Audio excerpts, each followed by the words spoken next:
Hello and welcome to the Untranslatable Podcast, or should I say, Servus, grüß euch von Wien. We are coming to you for episode 54 in Vienna, Austria. Well, at least one of the two of us are. I am here on the Praterstraße in Vienna, enjoying a nice 6-day vacation here in Vienna.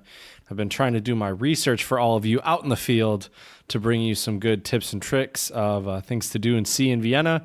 And I would think it's also safe to say that my co-host is also somewhat of an expert on Vienna, having at least spent 6 months there studying with me. So without further ado, my buddy, or should I say mein Haverer, Jared. What's going on, Jared? Hello. I don't know if I'd call myself an expert, more of a jealous friend living life vicariously through you.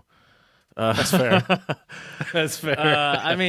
The Praterstraße. I feel like I remember, because I don't know if I'm an expert enough. Because if I could go back there now and I probably could, maybe. Yeah, who knows? You know, I've surprised myself with that. I thought I would need to use my phone, have to do a lot of Googling. Dude, it's like riding a bike. Yeah, I can imagine that. I mean, even when I go back home to Michigan, even where I grew up, to places I lived before I even had a license, I can drive around there and know exactly where I am, and have not been there in like 10 years. I'm like, oh yeah, I remember this is, even though now there's a right. Oh, dude, I was walking down the street today at my in my area, and they're building a Starbucks, and I took a picture of it, and I said I just tweeted I saw your tweet. It's the first Starbucks in our area. It's and I was like, oh, now it's official. A cultural decline, it's right official. There. The property values have gone up, everyone. Watch out. Oh, by the way, before we go on any further, to see some more tweets like that, I mean, granted, that was my personal Twitter, but to see some more tweets like that, I also do it on our podcast account, Untranslatable 1, the number 1. Or you could check out our Instagram, see some Vienna pictures. Chad's sporting a dope-ass Puma red... shit. I was about to hit the ham horn and I clicked the wrong button. Red Austria sweater, and it looks pretty cool. Did you get that there? Also, I literally got it today, and dude, check this out. It says Österreich, which is German for Austria, on the sleeve. Ooh, wow. I just love the way, I wish they had another one that had it on the back, which looked really sweet as well, but the hoodie was way more comfortable, so I had to go with the hoodie. And you can email us at untranslatablepodcast@gmail.com. Tell us about your on the road again experiences, your Christmas traditions. I mean, Christmas is over, but still. I have a question. Do you, how do the Austrians feel like such levels of pride for or show for a country? You know, I don't want to do this, but I would say it's very similar to the way Germans are. So would you not wear that outside, walking around Austria? I mean, I don't really care because it's comfy. I like it.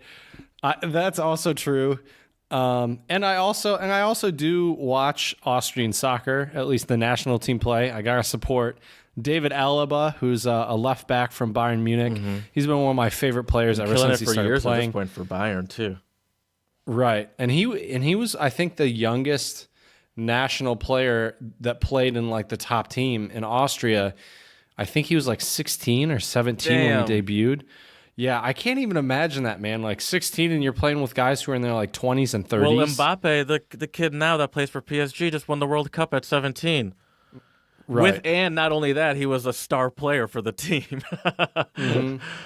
That's just a whole nother level. Right. But no, I would wear this outside. I might get some weird looks from Austrians, especially because there's no Austrian soccer matches going on that I know of. Right. But yeah, I don't know. What's funny, though, is I see a lot of not only Austrians, but I've seen Germans and I've seen Czechs wear like clothes with USA stuff on it. So I wonder if that's kind of like what it is. You know, for me... Is it branded anything? Like, I think Austria... Is it like American Eagle? Because that's different. I mean, with an American flag or something, but like American it's Eagle. It's right. I know what you mean. It's usually like a T-shirt that'll say like L.A. or New York, or even I've seen American flag T-shirts with like a cool print on it, not just like a boring American flag, but like a cool print.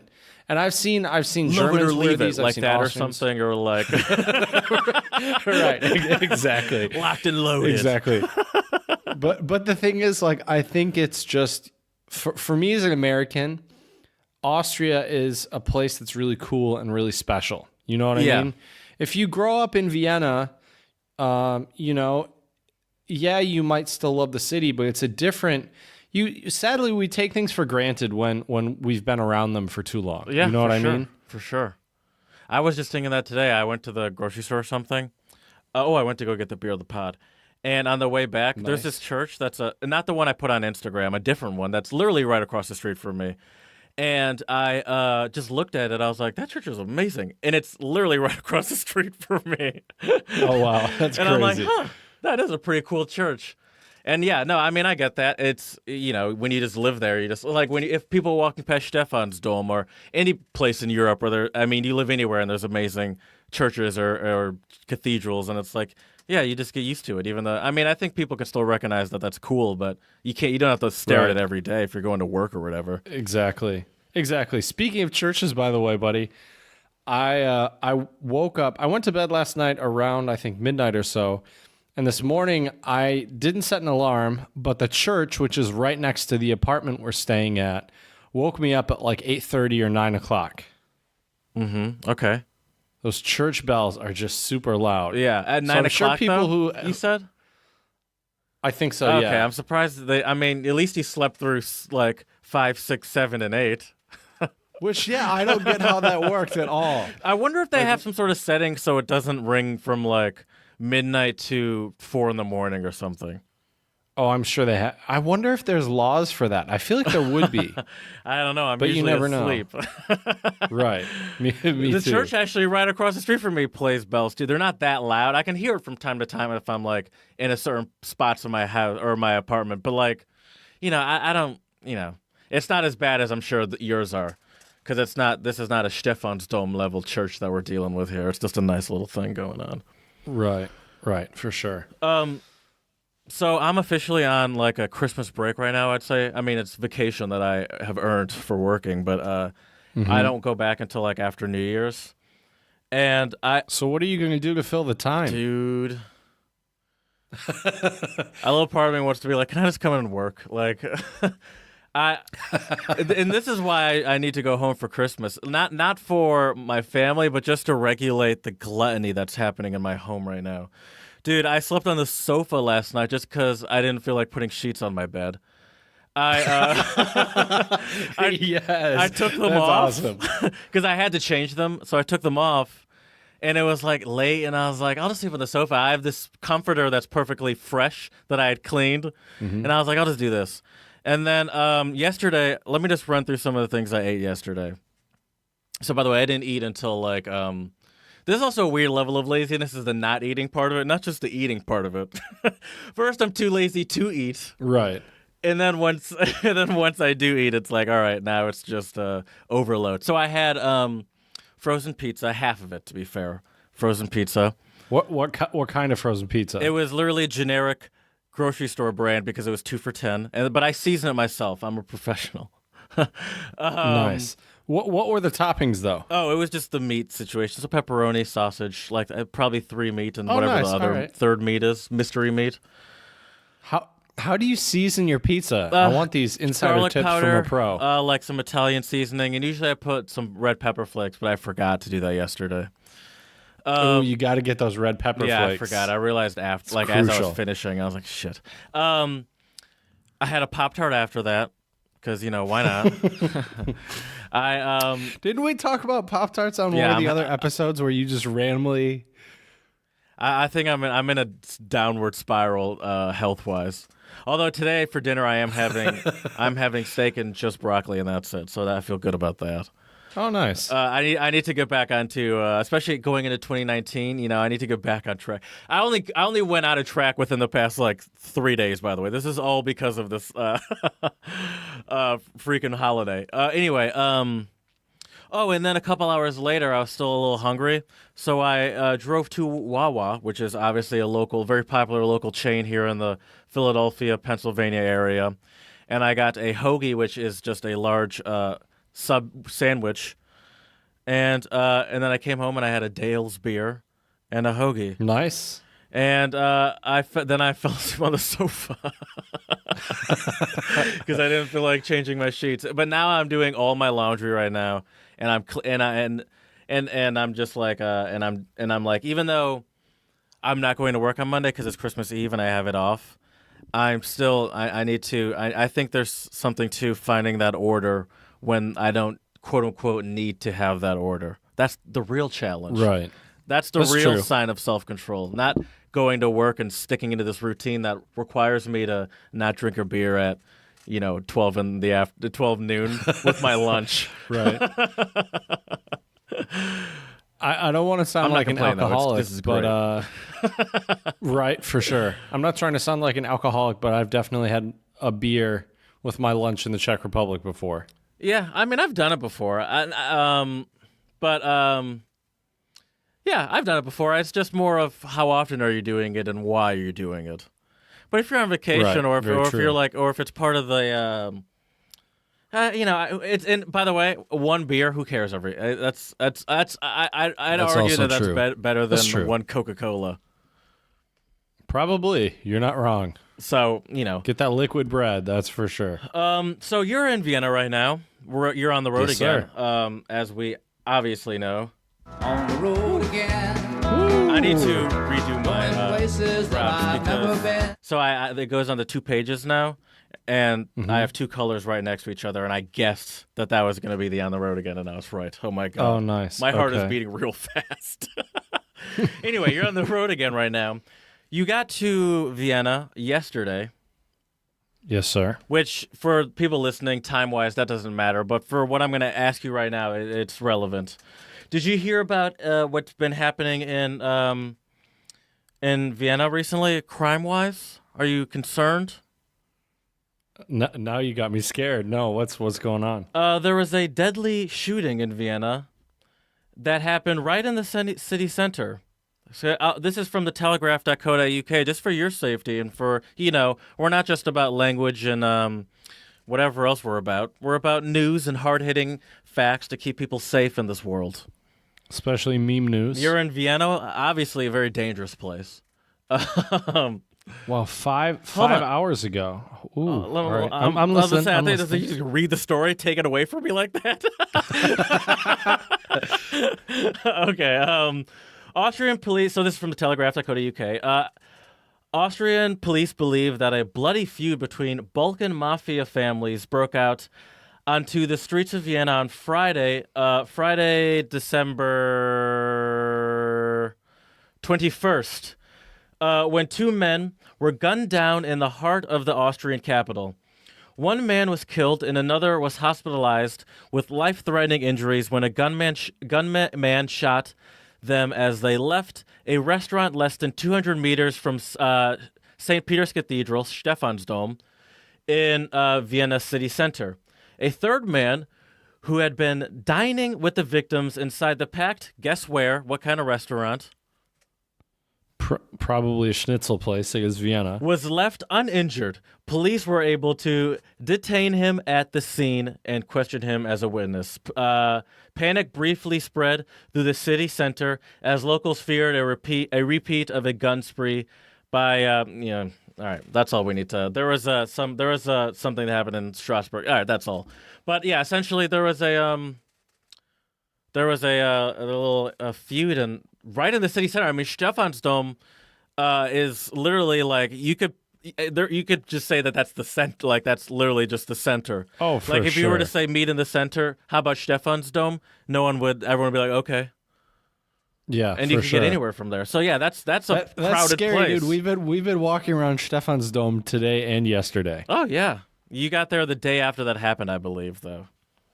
Yep, we did. But I would imagine that's the safest time, the day after some sort of crime happens. And the thing is, that's a crazy story, and it's I'm glad that no one else got injured. No, it seems like there was no. Let's put it this way: obviously, one guy died, and there was a guy that's seriously injured. That's bad, but it seems like there is no collateral damage. Someone not involved with the situation that got injured.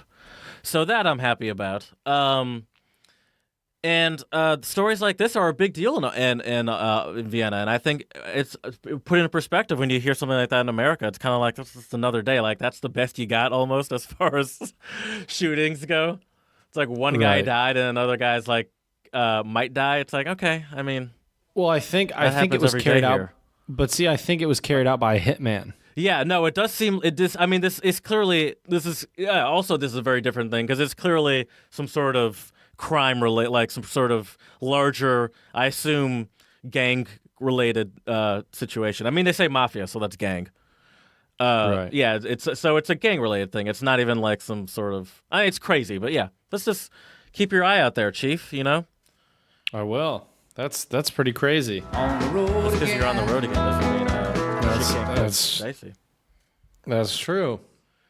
So yeah, do you have any shout outs or anything? Do you want to go on to shout outs? Absolutely, we can do shout outs. Okay, I don't know if you have anything else you My- want to talk about before. I mean, I assume all you have to talk about is Austria stuff anyway. Yeah, you're not wrong. You're not wrong. No, it is. So yeah, actually, well, I heard from a little birdie that you actually have a shout out. Who told you that? I do, and it's actually a kind of a sad one. This is not crime related, but keeping to this, it is sad. And Indonesia, did you hear about this? Mm-mm. There was a tsunami in Indonesia that Oh, I did hear about this. just Yes. happened over the weekend. I believe it happened yesterday, and it killed at least 220 plus people. They say 222. I'm going to imagine that there's going to be slightly more than that. Have been killed, and 843 have been injured after a tsunami hit coastal towns on Indonesia. Sunda Strait government officials says. So this is from BBC. So I'm not going to give a ham horn on this, but I want to say shout out to those families and everyone affected by that. You know, that stuff is devastating, and you know, it not only is the actual act devastating, but then the rebuilding part is then even extra yeah, of devastating. course. And then on top of that, there was this is what even got me thinking about this. I saw this and my dumbass actually watched the video on YouTube on Twitter, but there was a concert by a boy band called 17, I believe, or maybe I believe the boy band was called 17, and there was a concert in one of these cities, and the tsunami activated an underground volcano. So during the performance, this tsunami, like this huge volcano erupted, and it was in like this huge wave of rush of water took out the concert, killing the bass player from the band and the band manager, and the lead singer's wife was missing, but I believe she's now found. I can't understand his Instagram, but according to the pictures I've seen, I believe she's found.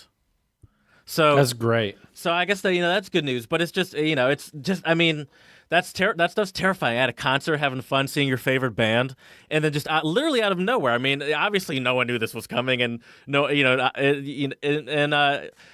just sitting there and just all of a sudden being swept away by this. Who knows what it is at the time while you're just standing there. Right. It's terrifying. Yeah, that's but crazy. Shout out to them, and I hope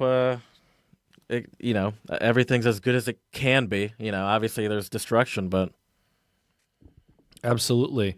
That was actually going to be one of my shout outs, but well, there you go. you did a great job. So I'm glad you gave them a shout out. Yeah.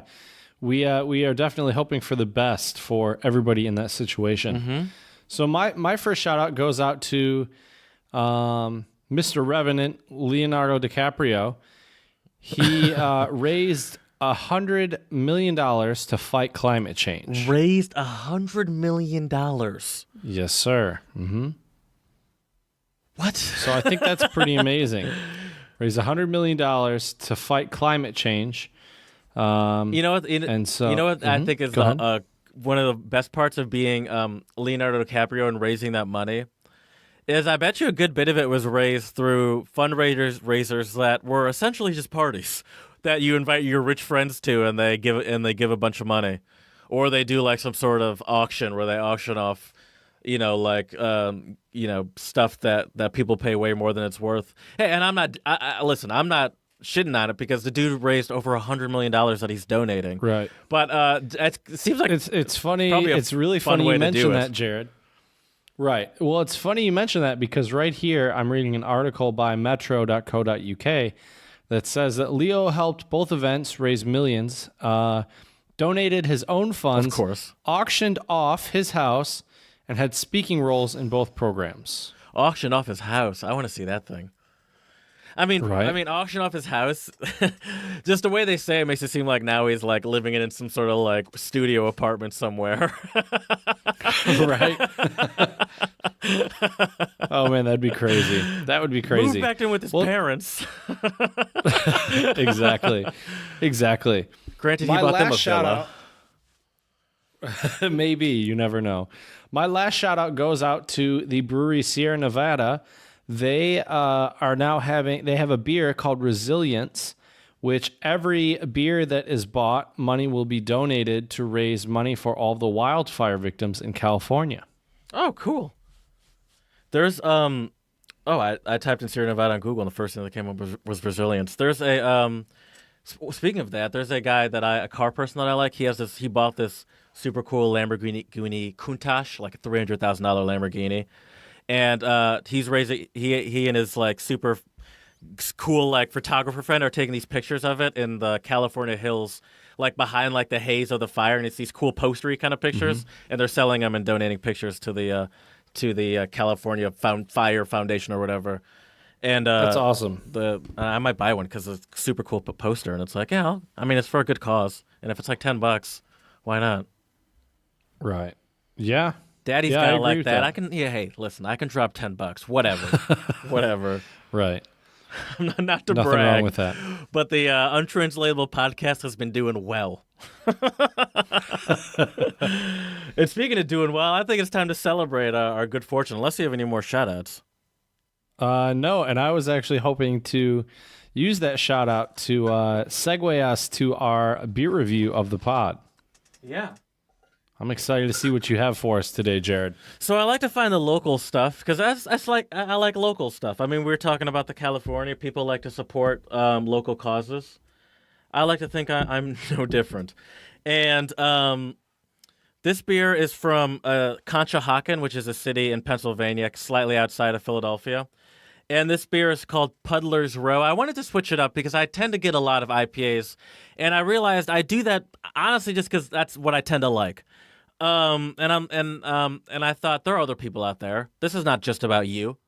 Just because it's I put it out. Anyway. So it's called Puddlers Row. It's technically called Puddlers Row ESB, which stands for Extra Special Bitter, and they call it the All Weather Ale. Interesting. Okay. All weather ale. And I'll read a little bit what it says. Puddlers Row Extra Special Bitter is a classic English-style ale with a mellow roasted flavor that's rounded out by a toffee-like caramel sweetness. Puddlers Row is well-balanced between English malts and European hops. And, not to brag, speaking of shout-outs, this beer, Puddlers Row, has won 2 awards, the World Beer Cup in 2016, silver medal award, and in 2018 it won the silver medal for the the category for the 2016 one was Classic English Style Pale Ale. The category for 2018 was Extra Special Bitter, both silver medals. So hey, listen. Even though I tend to live by the Ricky Bobby rule, I'll still give you a hand for that. And that Ricky Bobby rule for everybody out there who hasn't seen that movie is if you ain't first, you last. It's a 5.4% alcohol by volume, and I'm about to. Did I show you the can? I don't think I did. Oh, fancy! Mm-hmm. All right. Is there there's a guy on a bicycle? Yep. Like a fancy old school bicycle, Puddlers right? Row. Oh, no, excuse me. I thought it's Puddlers Row. I thought you were saying Puddlers. It is Puddlers Okay. Row. I think that's more of a British thing. The puddles. I don't know. I'm just pulling stuff out of my yeesh. All right, I'm gonna pour this. Puddlers Row. And Cheers, mate. It's coming in a pint. I can't get close to my microphone because I'm pouring this, but it's in a pint. Ooh. It's a gross sound that I just made. Okay, I'm back. You got me back. Here it is. Nice. So nice little amber tint to it. Yeah, perfect. That's a perfect word. I was going to say a brown, but I'd say amber's even better. It's got a nice smell to it. I like that. I'm actually very parched right now. I'm very excited for this. What kind of smell did it have, Jared? It really does have a kind of a toffee caramel smell. Like, honestly, I might have even said that if I didn't just read the side of the can. Yeah. Oh, yeah. It's clear. You're making me thirsty, Jared.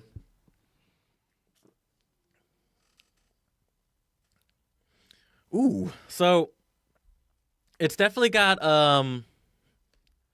it's an interesting mix of both bitter yet sweet.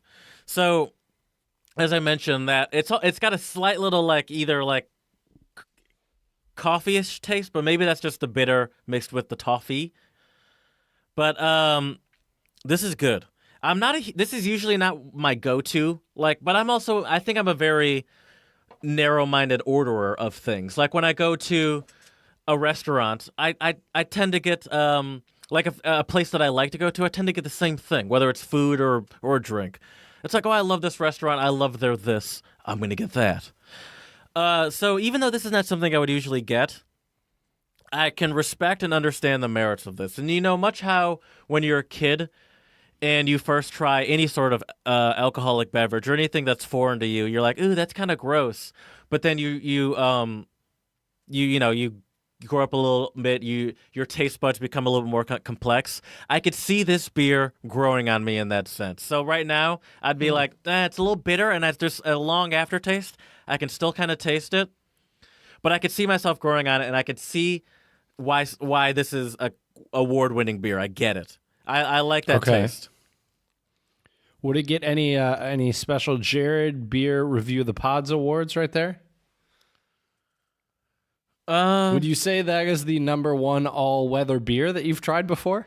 I think this is one of the first beers I've had that is very appropriate to the current weather. This is more of a, even though it's a heartier beer than I usually go to. The IPAs usually are fruitier and more citrusy, even though they're usually kind of stronger than this.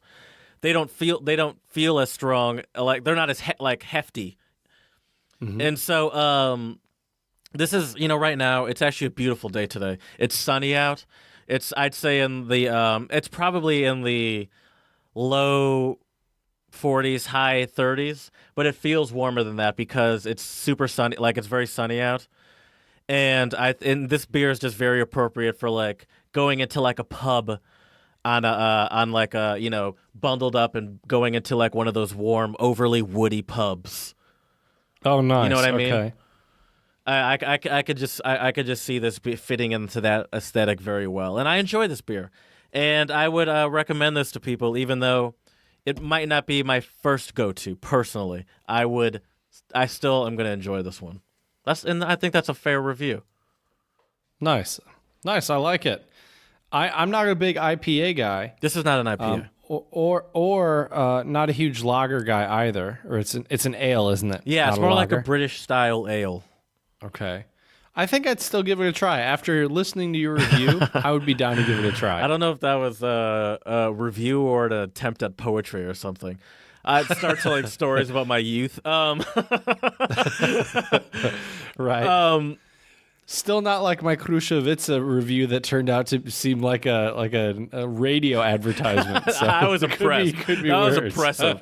I was like, we need to that was funny. I should have taken that clip and sent it not just through Instagram, but specifically email it to their PR people and be like, listen, right. if you want to take this for a couple bucks. Exactly.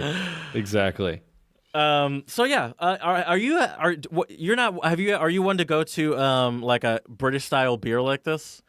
It kind of reminds me, for example, of not a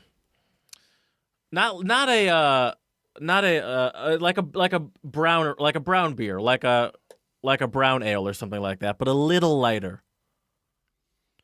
but I still would very say- flavorful, I would say. I would say I'd really have to be in the mood, and I Mhm. would probably be having some food with it.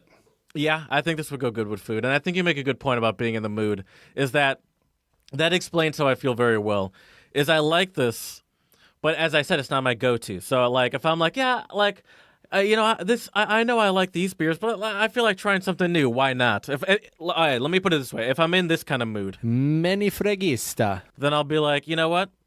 I'll just try something new, and I'll be like, oh, I'm happy I found this one. Right, exactly. All right. I think we've belabored that one enough. It's delicious. I like it. Nice. So, Do you happen to know what time it is, Jared? glad you asked. Special On the Road Again edition. Oh, watch this. Wanna see something? Do you want me to just blow your mind real quick? Yeah, for sure. On the road again.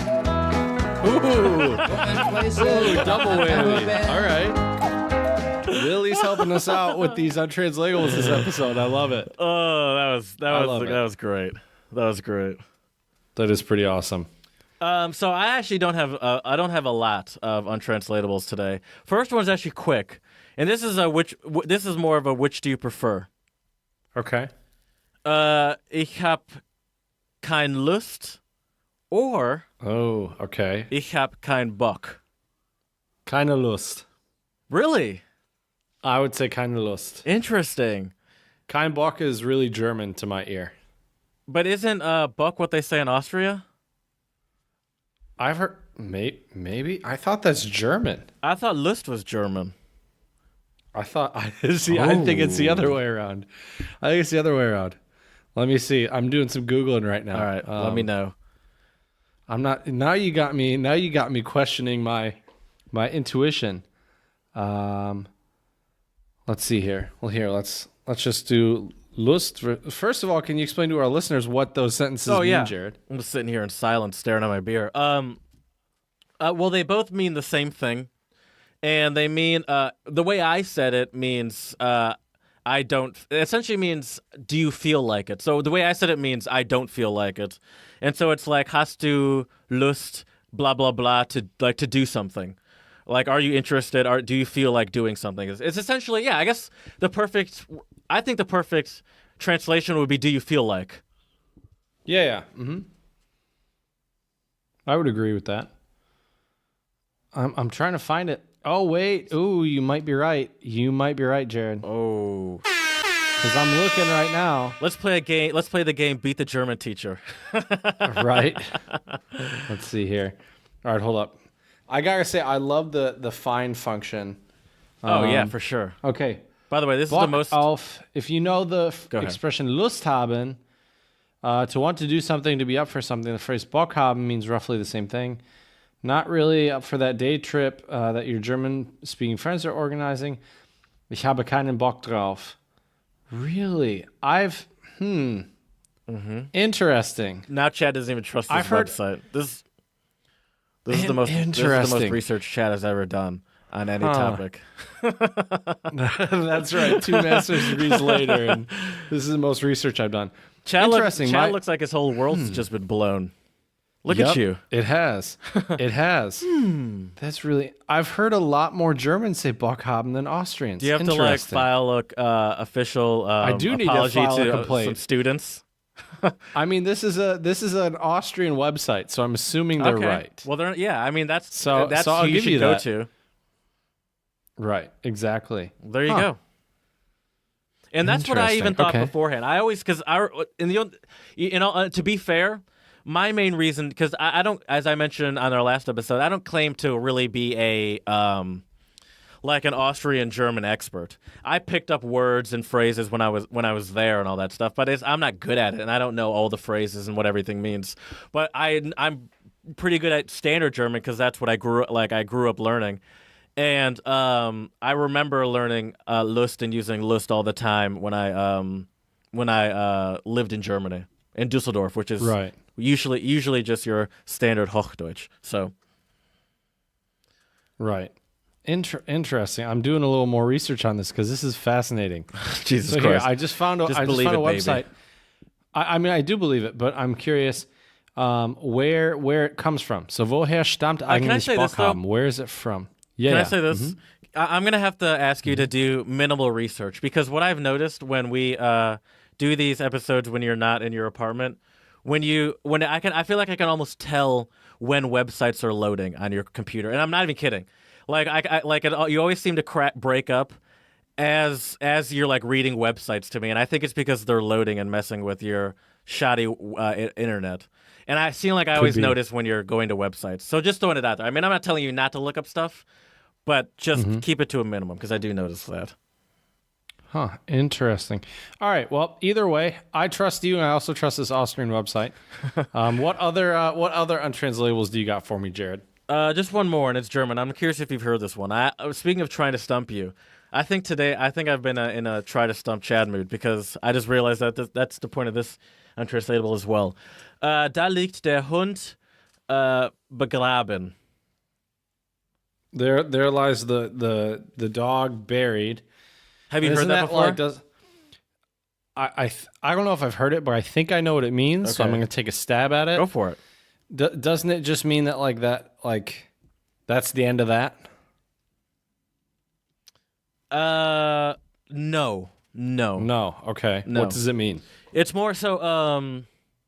So let's say you and I are in a more of a domestic relationship, less of a podcast relationship, and okay, we're arguing because you always leave the seat up, and and next thing I know, we're talking about how you forgot to give me a present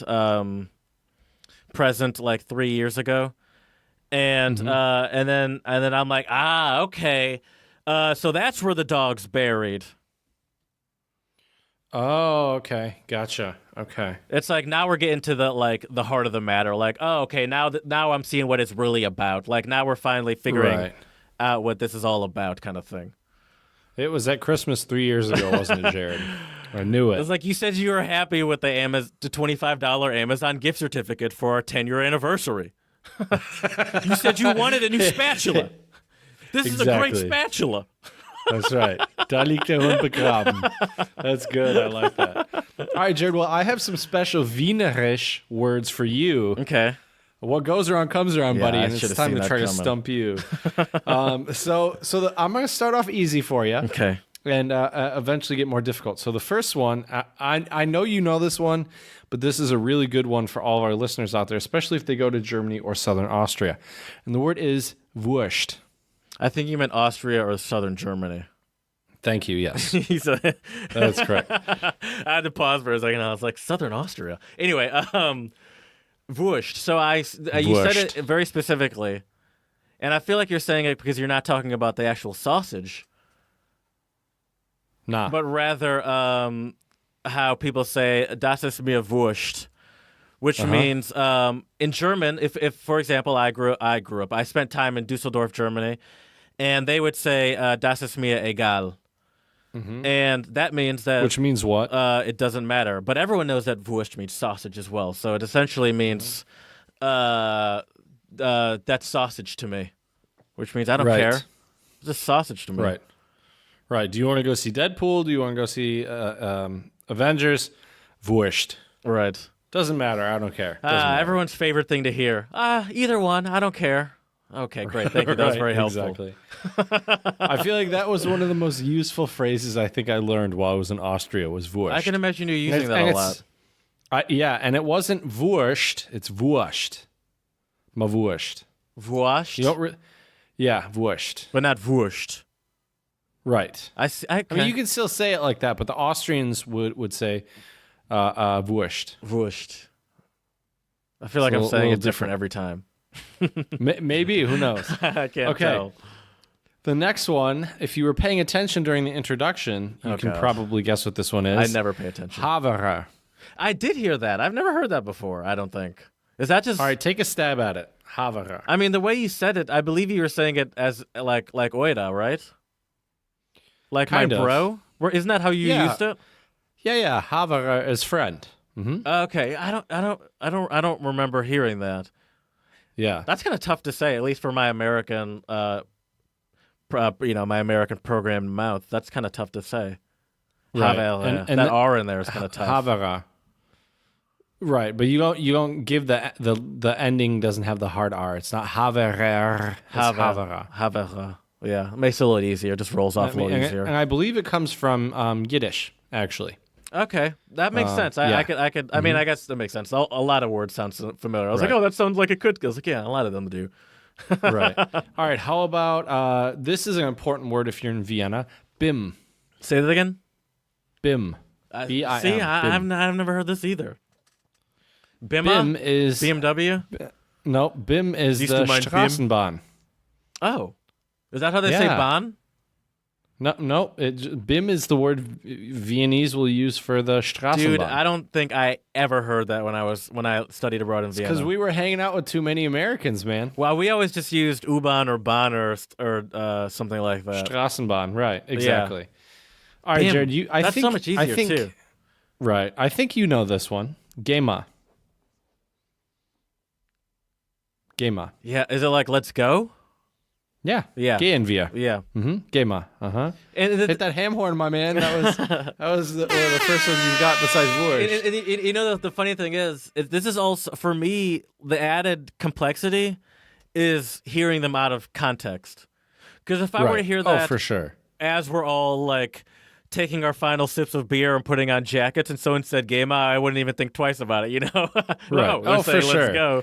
For sure. When you just say it to me out of context, I'm like, all right, where would I be when I hear this? What is like, right. The context makes all this stuff so much easier. That in general, I think is taken for granted a lot when people are speaking just another language in general. Is just I agree. Knowing your surroundings and what you're doing. Oh, 100%. 100%. Yeah. Which is why understanding Gema is so much a really easier than speaking it also. Right. And in terms of language learning, actually being able to speak it is usually the last skill that comes when you learn, which makes sense. Well, I have a friend, one of my good friends, he I actually met him in Germany. He was my neighbor. He's Indian. I've probably mentioned him before. And his parents speak Hindi to him all the time. And I mean, he grew up in America. He's American, and he knows exactly what. And his grandma lives with him, and she speaks Hindi to him, and he speaks English back. I mean, his parents speak English fine, but he never speaks Hindi because he's like, I can't pronounce most of these words, and I sound like an idiot. He's like, even I know I sound like an idiot when I'm speaking it, but my entire family has spoken it to me all my life, so like I know what they're saying, but I'm not. But they also speak English well enough where they know what I'm saying too. Because I mean, his parents obviously are American as well, but like even his grandma, who doesn't really speak English that much. She speaks English to her, and she always seems to get it. I don't get it. Right. So I'll give you some context for this one, Jared. So we're about to. We just paid for our beers at the Beisel, or that's a Viennese word for like a Lokal, like a bar or a Lokal. Yes, thank you. Or Kneipe. Yeah. Yep, Kneipe as well. Ooh, you know, is that Austrian? I don't think so. German? I think that's German. Okay. And then so we pay for our beers. I start to put my coat on. I see you with your coat on, and then I say Someus. Is that like, do you have everything, or are you ready?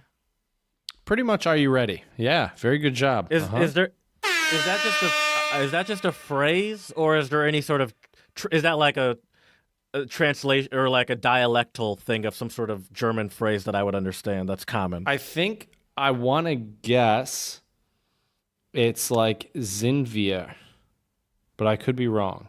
Like sind wir bereit, sind wir fertig. Oh, it's just a something slur like of those words together. Right. And it's dialect. Yeah, it's not like I mean, it is a phrase in terms of you can use just that one word as a phrase. Right. Zamas. Samas, but yeah. I need to be careful because the Austrians don't pronounce the S's like the Z as much as Germans do. Oh, so I don't know it's more if you've ever Samats rather than Samats? Yeah. Right. That's Samas. I mean, all these you've been giving me all these examples over the past 2 episodes of why the Austrian German is better and underrated. Because it's just, I mean, because most of what you've been telling me when you're explaining the dialect is essentially the smoothing out of the more common German dialect. Right. Right. Right. Do you have any more? I got one more. Oh, This is yeah. my last All one right. for you. This is a good one. Papa und Freunde. Well, I mean, Papa Papa is like, und fall nicht. Would be like this. You can't really translate Papa into standard German. don't fall grandpa or dad. No. Papa is goodbye in Vienna. Oh, I see. I once again, I'm not good with the Viennese dialect. Right. Oh, fall nicht. Is it as fall as in like don't fall, like falling? Like don't fall. Because Yeah. it is also because fall is also a false friend in the sense that like auf jeden Fall or something like that would mean like Right. every time. So I wasn't sure if it was that fall. So is it essentially just like a good luck kind of greeting or like until next time like a. No, it's kind of the opposite. Oh, it's like, is it more like a don't let the door hit you on the way out kind of situation? Yeah. Yeah. That's pretty good. Oh, I like that. Exactly. That's hilarious. Oh, so it's more like don't fall, but I hope you do. Well, wait, hold up. So that's what I heard, but I'm reading. I'm doing a little bit more research. Okay.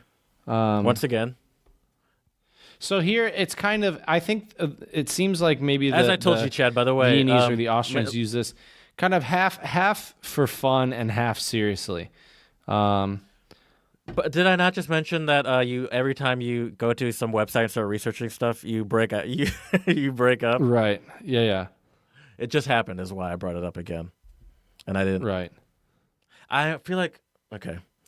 See, it's funny too because you keep reading, and I'm like, he's not listening to me, and he's like, yeah, right, I'm listening. right, yeah, I'm right, listening. right. Crick, crackle, crackle, right, crackle. But yeah, so those were my Viennese phrases for you. And I have to say, it's been really great to be back in Austria and to hear Austrian German. I think that episode was good prep for me. Yeah, Definitely. I heard quite a few people say a bissel, and that made my day already. I also took a picture. I was walking around the Hofburg today, which is the big castle or palace right downtown in Vienna. And I found, as I was walking, they have a Hofburger Stube, which is like a little Stube to drink your beer or your coffee or whatever. And it also has that L ending. So I snapped a pic, and I'll send that your way as well so you can see it. okay, sounds good. So this is your first day, only your first full day there, at least, is what I mean, because you got there yesterday. Got there yesterday, though, like 11 a.m. Oh, okay. Okay. So what have you done in the past 2 days? So the first day we got in, You're with your parents, by the way. Just Yep, with my we're with my assuming everyone parents. heard Correct. the last episode or something. Exactly. With my parents, with my mom and dad, and we are here for 6 days. And we came in yesterday, got picked up by a taxi, and came to our apartment. And then afterwards, the first things we did, went to the grocery store because we came on a Saturday, and in Austria, the grocery stores are closed on Sunday. What kind of place So are you it is- staying in? We're staying in an apartment on Praterstrasse, which is So a you really have a- nice area of town. So you have a kitchen. Oh, yeah, we got a kitchen, nice living room. I'm actually going to be sleeping on like a pull-out couch for the next 5 more days, but it's really comfortable. I'm sorry for your back. And we're so far so good. This Viennese tap water is keeping me healthy. Good fresh, for your bones. fresh and crispy. That's right. But yeah, so we went to the grocery store, and I mentioned that because there were a couple things I had to buy at the grocery store. The first one was Almdudler, which we mentioned in the last episode, which is this really good. I mean, they call it herb lemonade, and it's made from like alpine herbs. It's really good. I don't know how to describe the taste of it though. You've had it before. Can you? It's hard to describe. Well, we'll start by saying that it's a sparkling apple juice base. Start there. And, Are you sure it's apple juice? oh, is it not? I don't think it's apple juice. Well, it's it's a mix of herbs, I thought it was like apple plus herbs, but I'll look it up. I'll look it up because I told you to stop looking shit up. Well, I was going to look it up on my phone. Is way better than yours. That's fair. Go for it. I'll look Go it for up. it. So we went for almdudler. So that was one thing I made to what get. it's about? Yeah. Sorry, go ahead. As I said, my internet's way better than yours. Right. No kidding. No kidding. The original Almdudler is a sweetened carbonated beverage made of herbal extracts. Almdudler has been called the national drink of Austria. Its popularity in Austria is second only to Coca-Cola. Wow. Interesting. About 80 million liters. All right, that's not what's in it. Is currently sold in... okay, so it's just an herb. That's all they really say. It's like an herbal. It's a secret. Extracts. Yeah, I think they don't want to tell you. Herbal extracts. It's really good though. It is really good. Tasty. But I'd say it has like kind of like it almost. I'd say at least it's very fitting Christmassy. Like it's not a Christmas drink. You can find it anywhere. Clearly, if it's as big as Coca-Cola in Austria, you can find it anytime, anywhere. But like it's like almost got like a Christmassy kind of herbal makeup to it, like potpourri-esque, like it's like a right. Definitely. Anyway, sorry. Go ahead. You gotta. So far we've covered that you gotta almdudler. Right. 20 hours later. Right. Yeah. So Gaga almdudler, that was good. Also had to get some Grüne Veltliner, which is a type of Austrian wine that's really good. Right. And I got it with the mineral water because I myself am a fan of, as they say here in Austria, Wein gespritzt, or a Weinschorle, is what they say in Germany, which fact. you mix a little bit of water. Yeah, go ahead. I mean, you know this, but Wien, is the only capital city to have wine production within the capital city limits in the world. That's right. Hit that ham horn, my man, because that's pretty remarkable. I always thought the that wine was here is really good. A cool fact.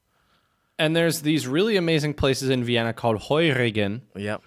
Where you can get really good wine. It's also really, I feel like, if you want authentic Austrian culture, go to a Regen, because I've never heard of Regen being advertised to tourists.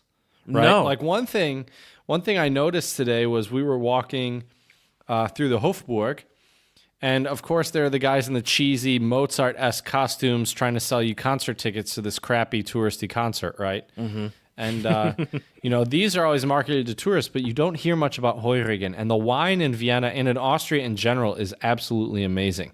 So I had to get the wine, had to get the Almdudler. Yeah? Oh, all I was going to say is I think it's just because it just speaks to how much there is to see in Vienna. And even though you're still in Vienna at these wine vineyards, they're which is what a Heurigen is a vineyard. They're like, it's Vienna, but Vienna's a big city, so it's like it's essentially the city limits to like the outskirts of the city. So it takes effort to get to. It's not hard to get to by any means, but it does take effort, and it is farther. It takes maybe 45 minutes to an hour, depending if you're anywhere close to around where you're at in the center city kind of area. Right. And so it just by the very nature that there's so much to see, especially in this Christmas time, where there's also the Christmas markets that I assume you're going to go to. Mm-hmm. Already went to them, but yeah. Well, there you go. We'll get to that then. But I understand why they're not popular tourist attractions, but it is kind of a shame.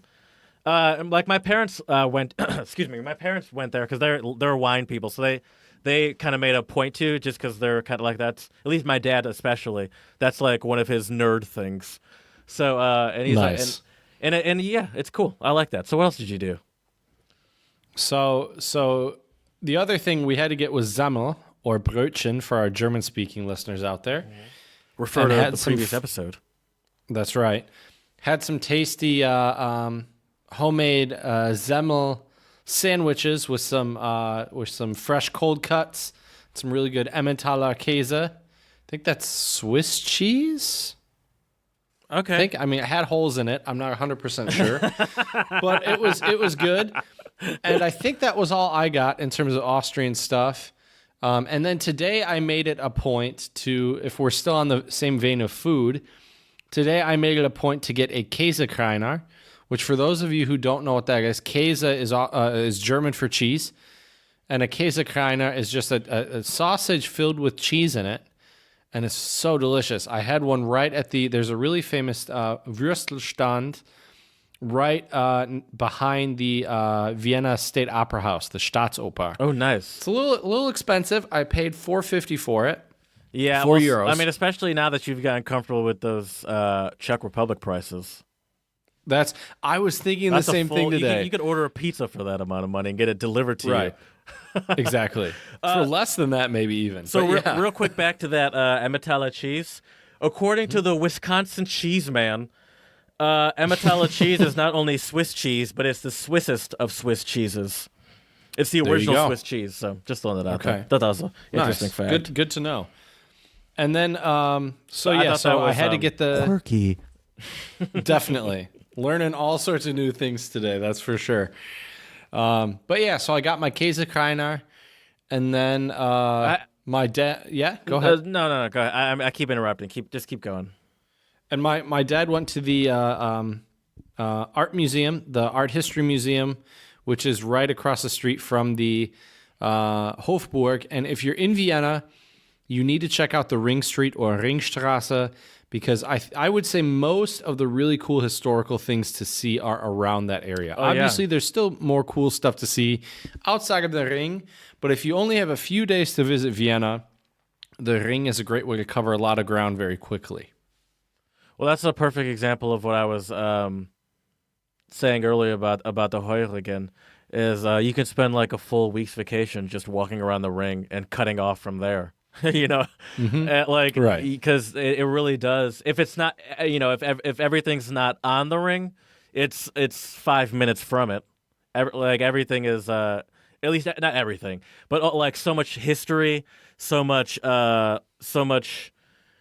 museums that are just like right either off of it or right within it somewhere. Like you could spend a full week within the Ring. Let's put it that way. Easily, very easily. And in terms of museums, I mean, if you're an art buff, right? There's so many cool museums here. I remember when we were living here. I don't know if they still do this, but not only do they have museums, but they also have old houses or apartments that belong to famous composers that lived in Vienna. Oh, those were so cool. And they have been turned into museums. Yeah, and a lot of those, I remember it was like maybe they've changed it, but it was I think the last Sunday of every month.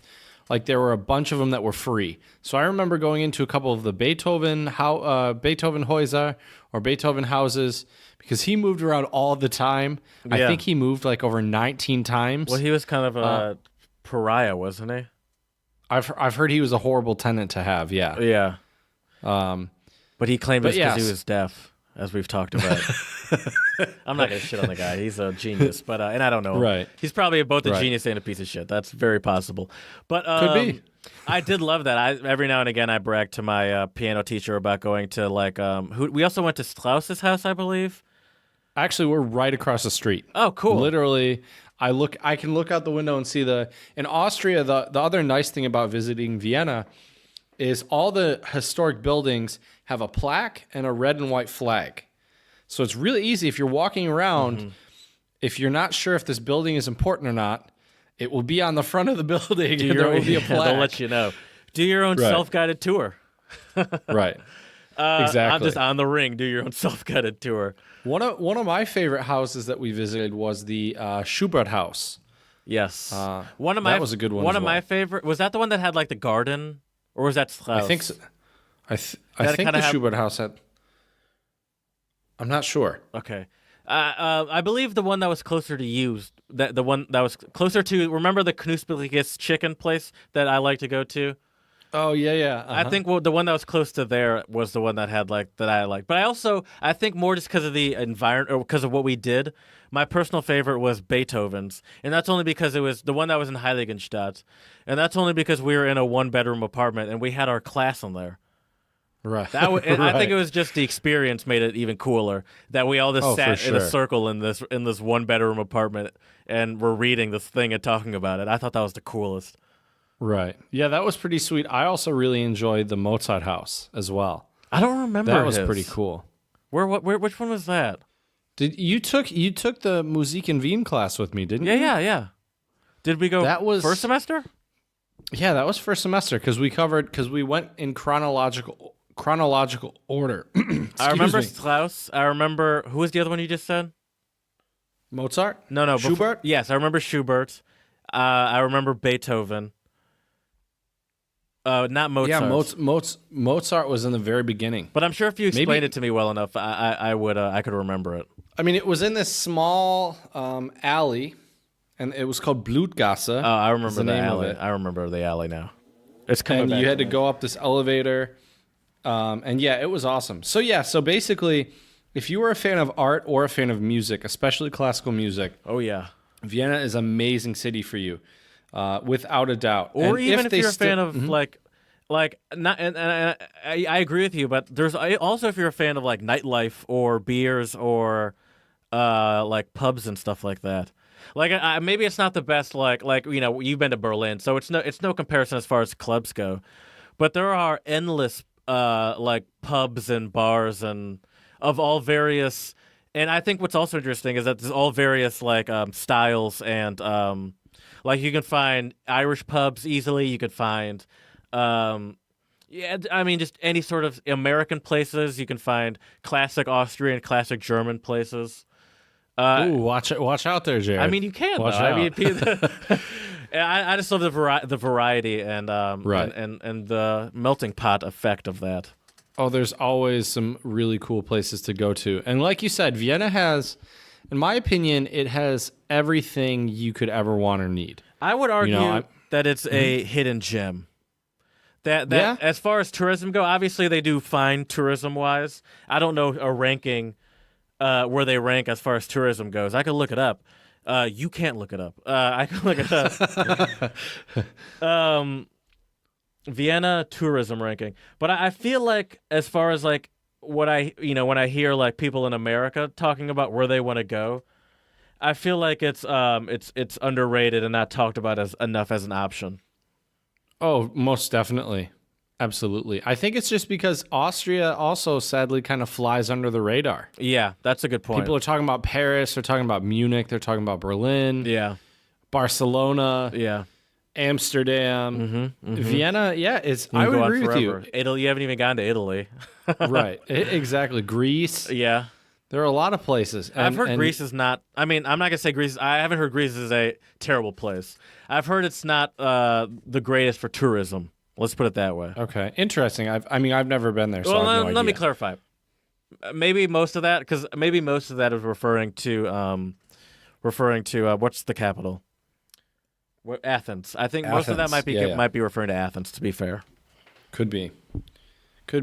The other thing about Vienna too is, besides tourism, it's been voted numerous times the most livable city, either in Europe or in the world. It's funny that you say that. According to The Independent, in March of 2018, Vienna was named the best city to live in for guess how many years running? I don't know, 6 or 7? 9. 9 years. Wow. Yeah, baby. And why does it say why? I mean, I can read a little bit of the article if you want. It's right in front of me. Yeah, I'd love to hear why. Vienna has been named the best city in the world for quality of living, according to a new survey. Now in its 20th year, the survey, the annual Mercer Quality of Living Survey, and Mercer is a very legitimate like survey and like a market study company. Because I run into them sometimes when I do, look for research for car-related stuff. Quality of Living Survey has crowned it the best place in the world for the 9th year in a row. Slagen Parakatil, who carried out the survey, told The Independent, Vienna is the cultural, political, and economic center with an E at the end. It's Independent's a British publication, and of Austria, and scores highly in a number of categories. Among others, the city provides a safe and stable environment for expatriates to live in. It has an extensive offering of international consumer goods, a high level of public utilities and transportation facilities, and good recreational facilities. All of the above combined result in Vienna being placed top. Eighth of the top 10. Excuse me. Let me say that again.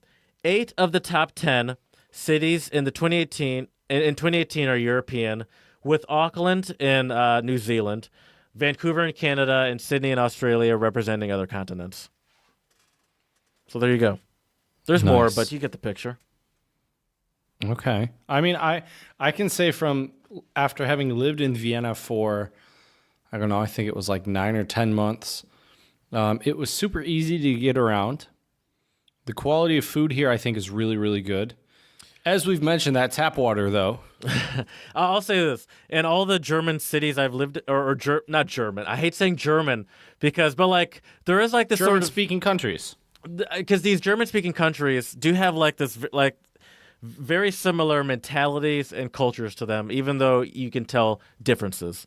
But what they both have is, between Germany, Dusseldorf, where I lived, and Vienna, where I studied abroad, is this sense of order to them. That in these German-speaking countries, I think, stands out anywhere. Is this level of order, and it shines like the clearest to me with public transportation.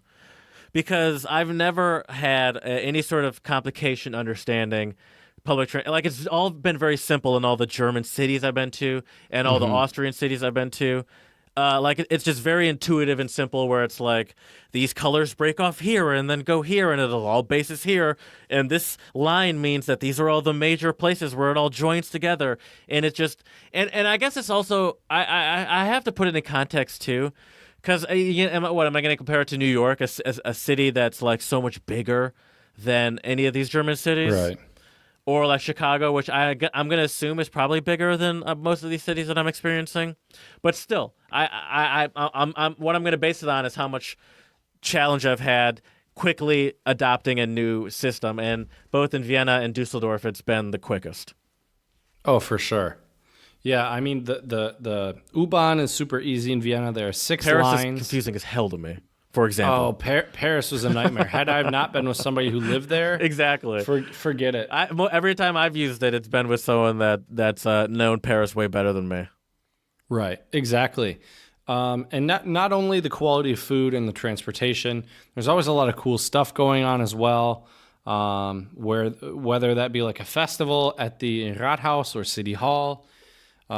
Christmas markets during the wintertime, and those open up sometime in November. Because we went to some Christmas markets, didn't we? Yeah, for sure. Yeah. What I'm also wondering, Jared, what are some things that you miss about? You said you want to live vicariously through me. So what are some things I can do for you? What are some things you miss about Vienna? Well, I think the struggle with that is like, the way that I like to enjoy like any place is a lot of wandering around and looking at things. So, like, for example, the Naschmarkt. I would love to go back to the Naschmarkt. The Naschmarkt is great. I'm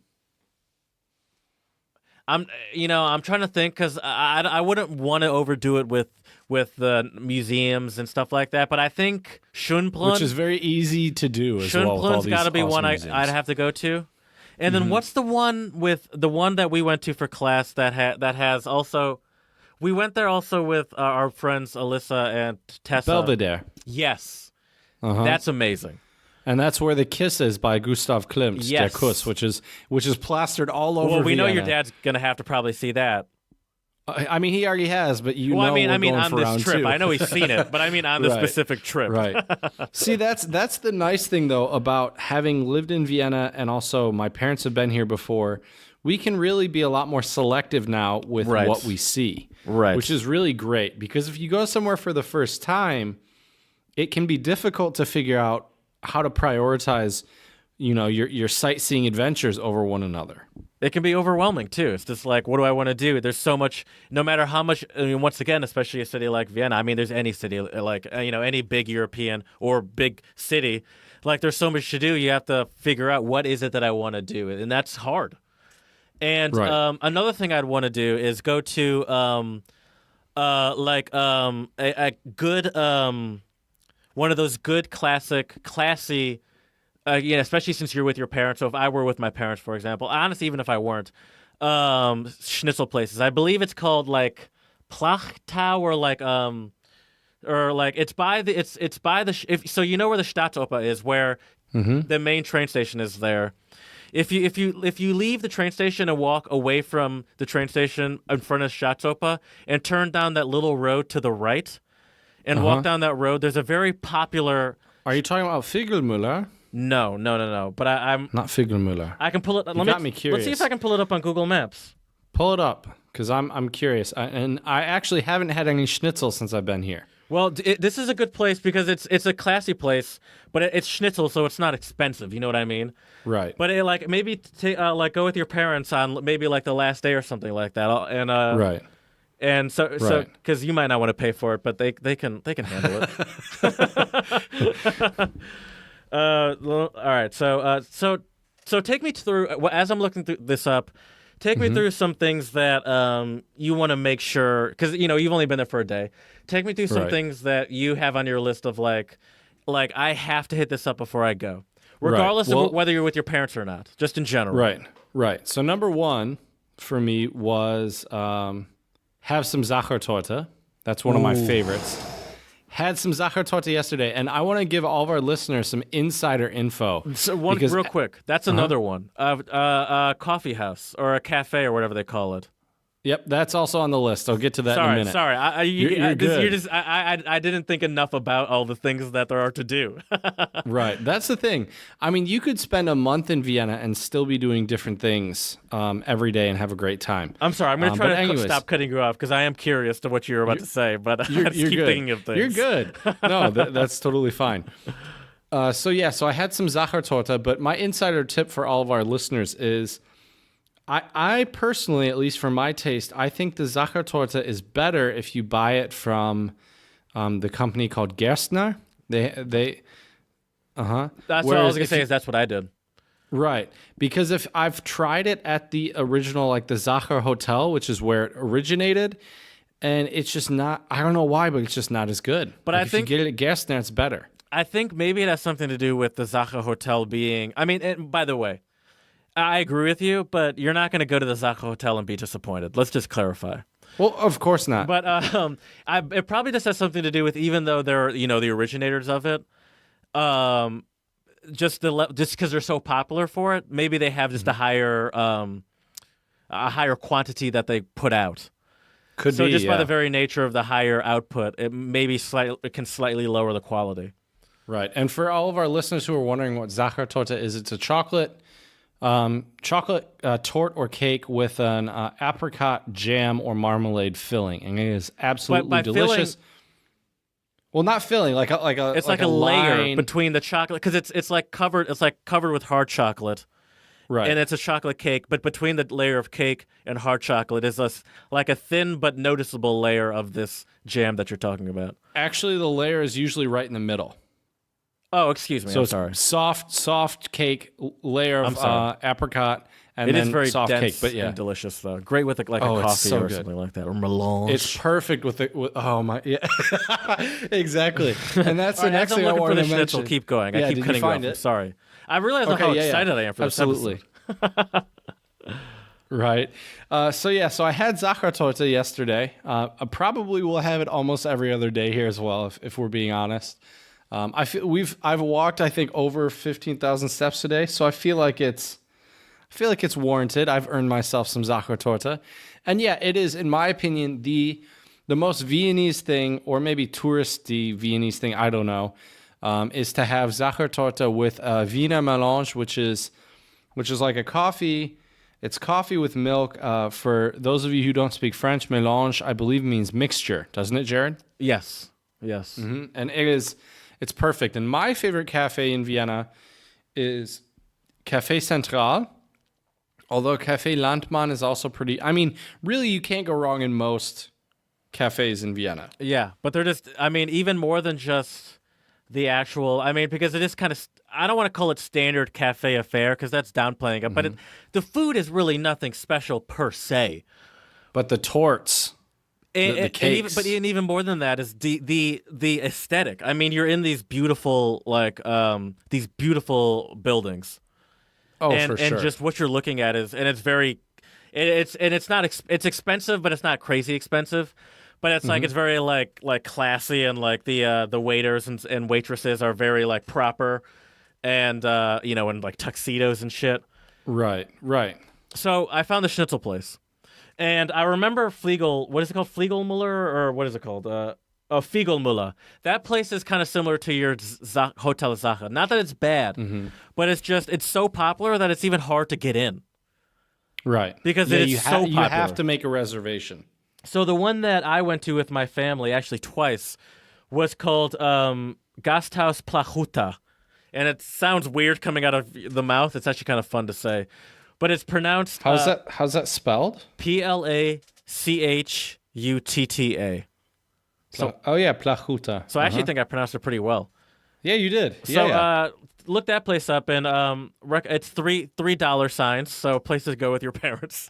Okay. But it might be a nice place to go, like on your last day or something. And it's a very nice place. I went there twice. That's a great idea. And the time that with my parents, and the time I studied abroad, though. So highly recommend it. Very nice. Okay. So what else are you looking forward to? Schnitzel. Schnitzel for sure. That's a must. I'm also probably going to, I'm going to turn into either a melange, a Sachertorte, or a Käsekreiner by the end of this trip, because I'm going to be eating and drinking those on rotation. You've only been there for one day, right? But yeah, so Schnitzel is another one, and it's absolutely amazing here in Vienna. Some places you go to, the Schnitzel will be bigger than your plate. Yeah. So be careful cutting it when you're eating it. Much like Plachuta. Exactly. Other than that, we're going to go back to Schönbrunn and walk around, just because it's a really beautiful place to go. Yeah. I think we may be heading there tomorrow. You could spend like a good 2 hours and not even just like dilly-dallying there. Honestly, you could spend the whole day just walking around the gardens there. It's crazy. So yeah. Actually, I have a question for you. Can you Google how many people work at the Schönbrunn Gardens? Because it's got to be a crazy number who maintain all of the shrubberies and the plants and the flowers and everything. I can't even imagine what they must pay, how much they have to pay to employ all these people to take care of the gardens. Oh, yeah, I can only imagine. And there's so many things, and everything has to be clean. It's kind of like, going into a place like Schönbrunn is almost like going into like Jay Leno's garage, where it's like he expects every car to start up when he walks in there. It's like there can't be one little piece of like silver in the background of some display that's covered in dust. You know what I mean? So let me see. Schönbrunn Palace employees.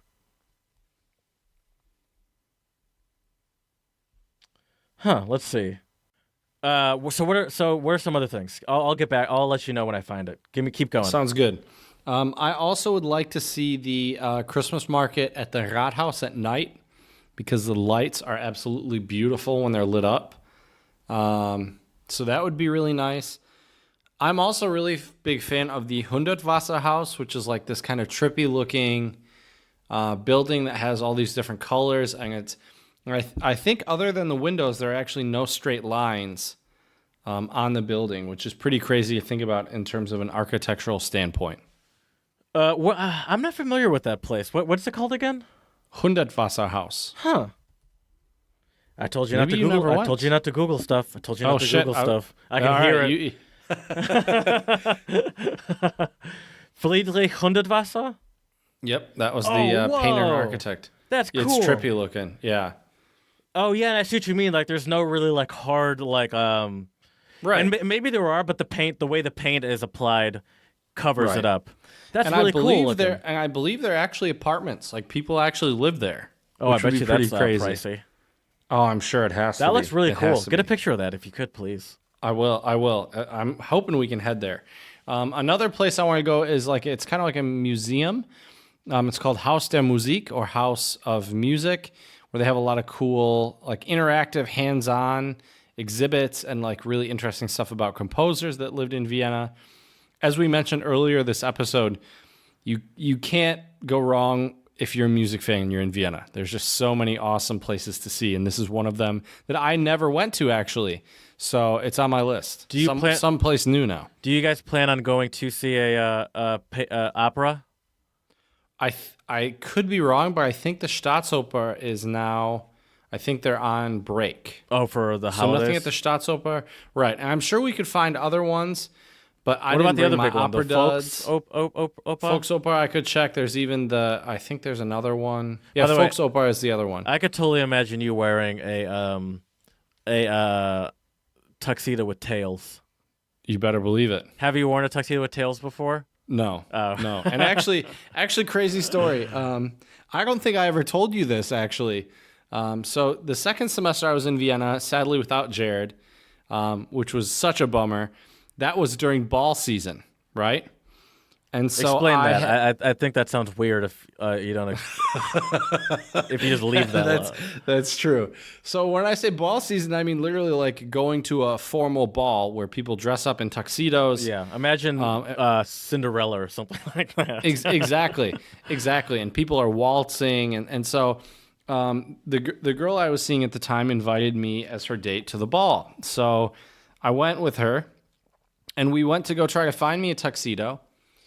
And every place I went to, it was anywhere from €300 to like €600 to rent a tuxedo for one night. To rent. Oh. To rent. Oh, that's crazy. And I went, and we went to this other place that was right by my apartment actually, and it was I hate admitting this, but it was $1,000 to just buy the damn thing. So I thought, you know what, I'm gonna ball out.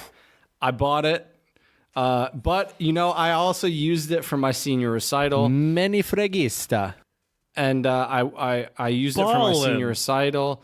And at the time, I thought I was going to be continuing my studies in music, not in German. And, if you are giving a performance like classical guitar, you wear a tuxedo. That could last you for years. Right. And then, of course, I started lifting weights. And I think I was 145 pounds when I left Austria. And now I think I weigh somewhere in the 180s. How do you feel about that? About that investment, like in hindsight, when you think about it now? I mean, had I have just gotten a size up, probably it would fit me perfectly now. But I how feel often do you wear with it. tuxedos still? I've worn it. Well, I've worn the thing 3 times. So in theory, if I would have rented it, I would have paid maybe a little bit more to own it. How much of that was? How much of your decision to buy this tuxedo had to do with the fact that you already know what I'm about to say, that a girl was around? Well, I think some of it was also, if you don't have a tuxedo, I don't know if they'll. I mean, maybe you could wear a suit. You could probably pull it off. Like I've gone to black tie events. Granted, it was auto show, so they're not that strict.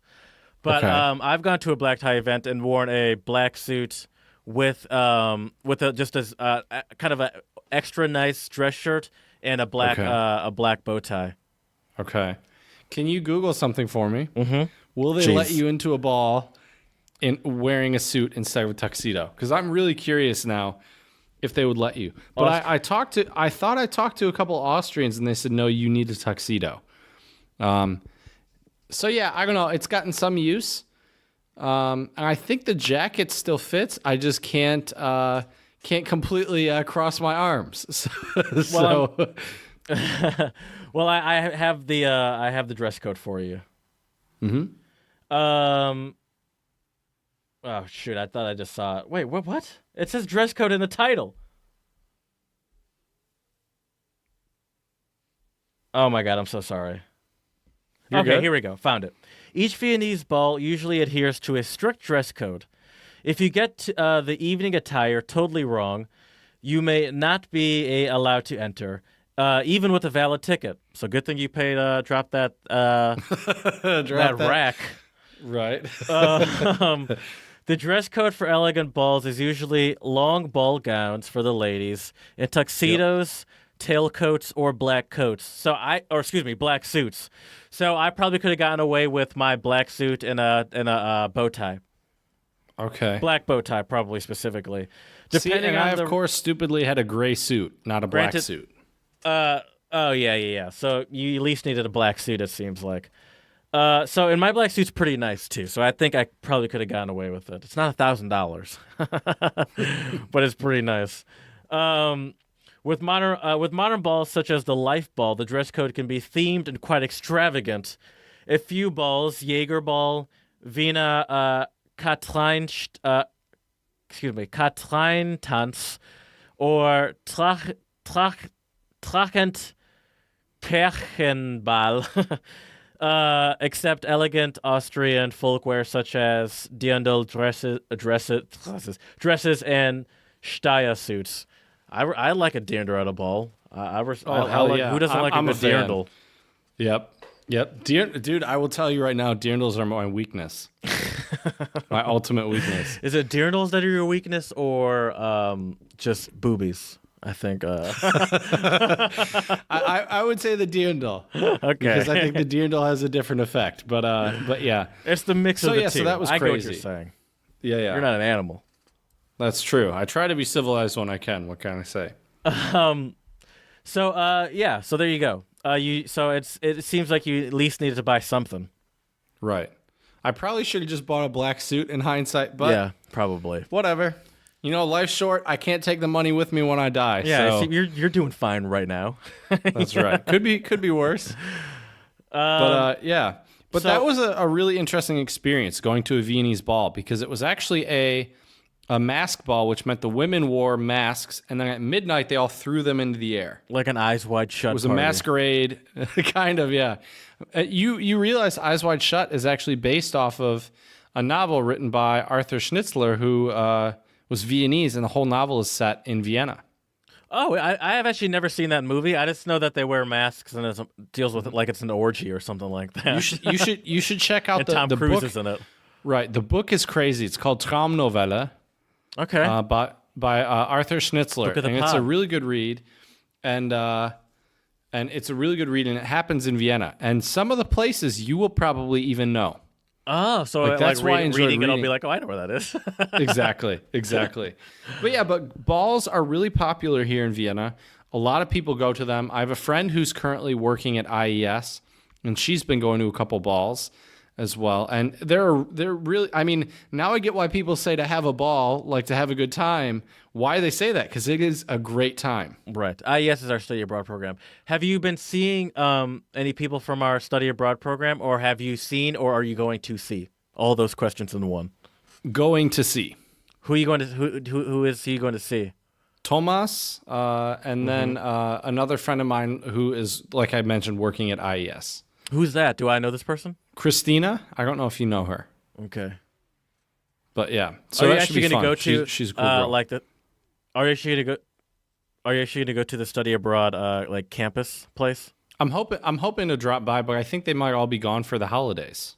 Oh, I wonder if you remember the code. There's a door on a code for the door. I'm sure they have a different code, and I don't remember the code. If they're smart enough, they'd probably change that every now and again. Right. Well, they changed it. They changed it when I was there. I think they change it every year. Oh, makes sense. Every year, yeah.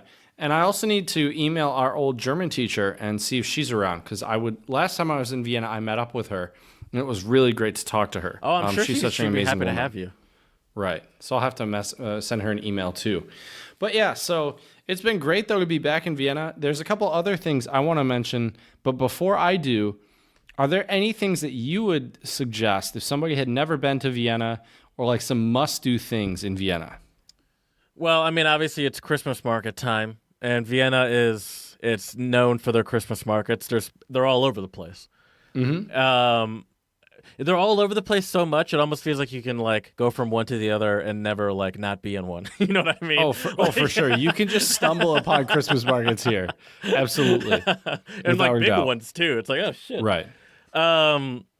So if you're there around that time, is it the Plata? Is that like the amusement park kind of thing? Yes, sir. I would highly recommend that. That's a fun place to walk around, and I call it an amusement park. But you don't even really have to go there. Like, I've gone there plenty of times. I don't think I've ever gone on one of the rides. I mean, you can, but it's just a fun place to hang out. Did you go on the Ferris wheel, the Riesenrad? I don't think so.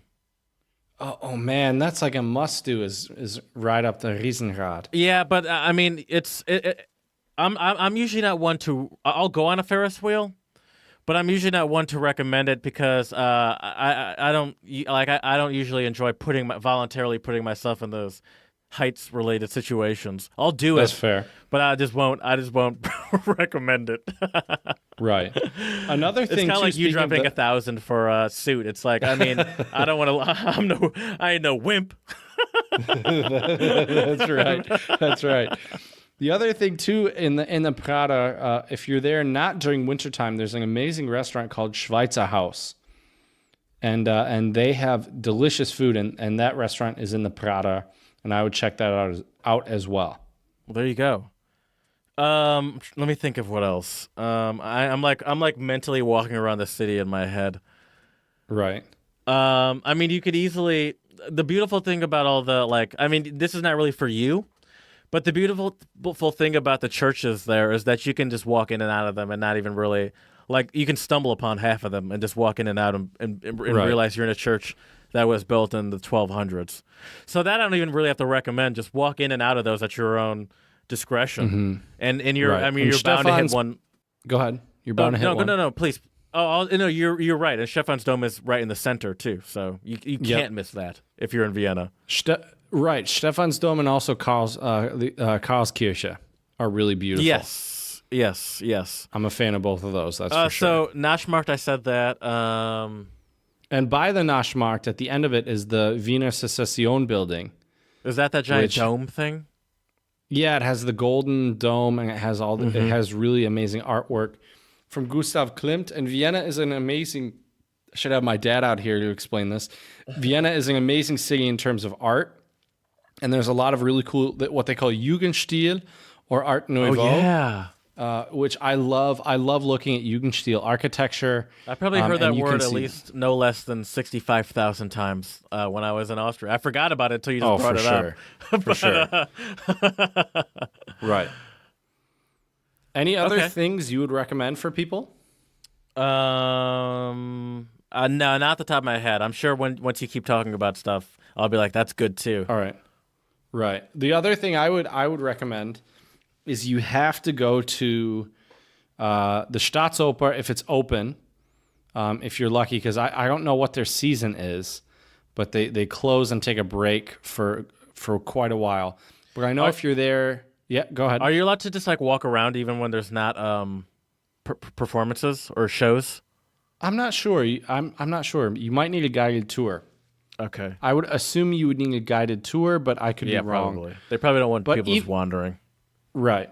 But even the Staatsoper, you can get, at least when I was here, when I was going to it, you could get standing room tickets for like €3, Yeah. Oh, right. which yeah, is a steal in my That's opinion. what we did for class. Exactly. And then I would also say it's also worthwhile to see the Vienna Philharmonic as well.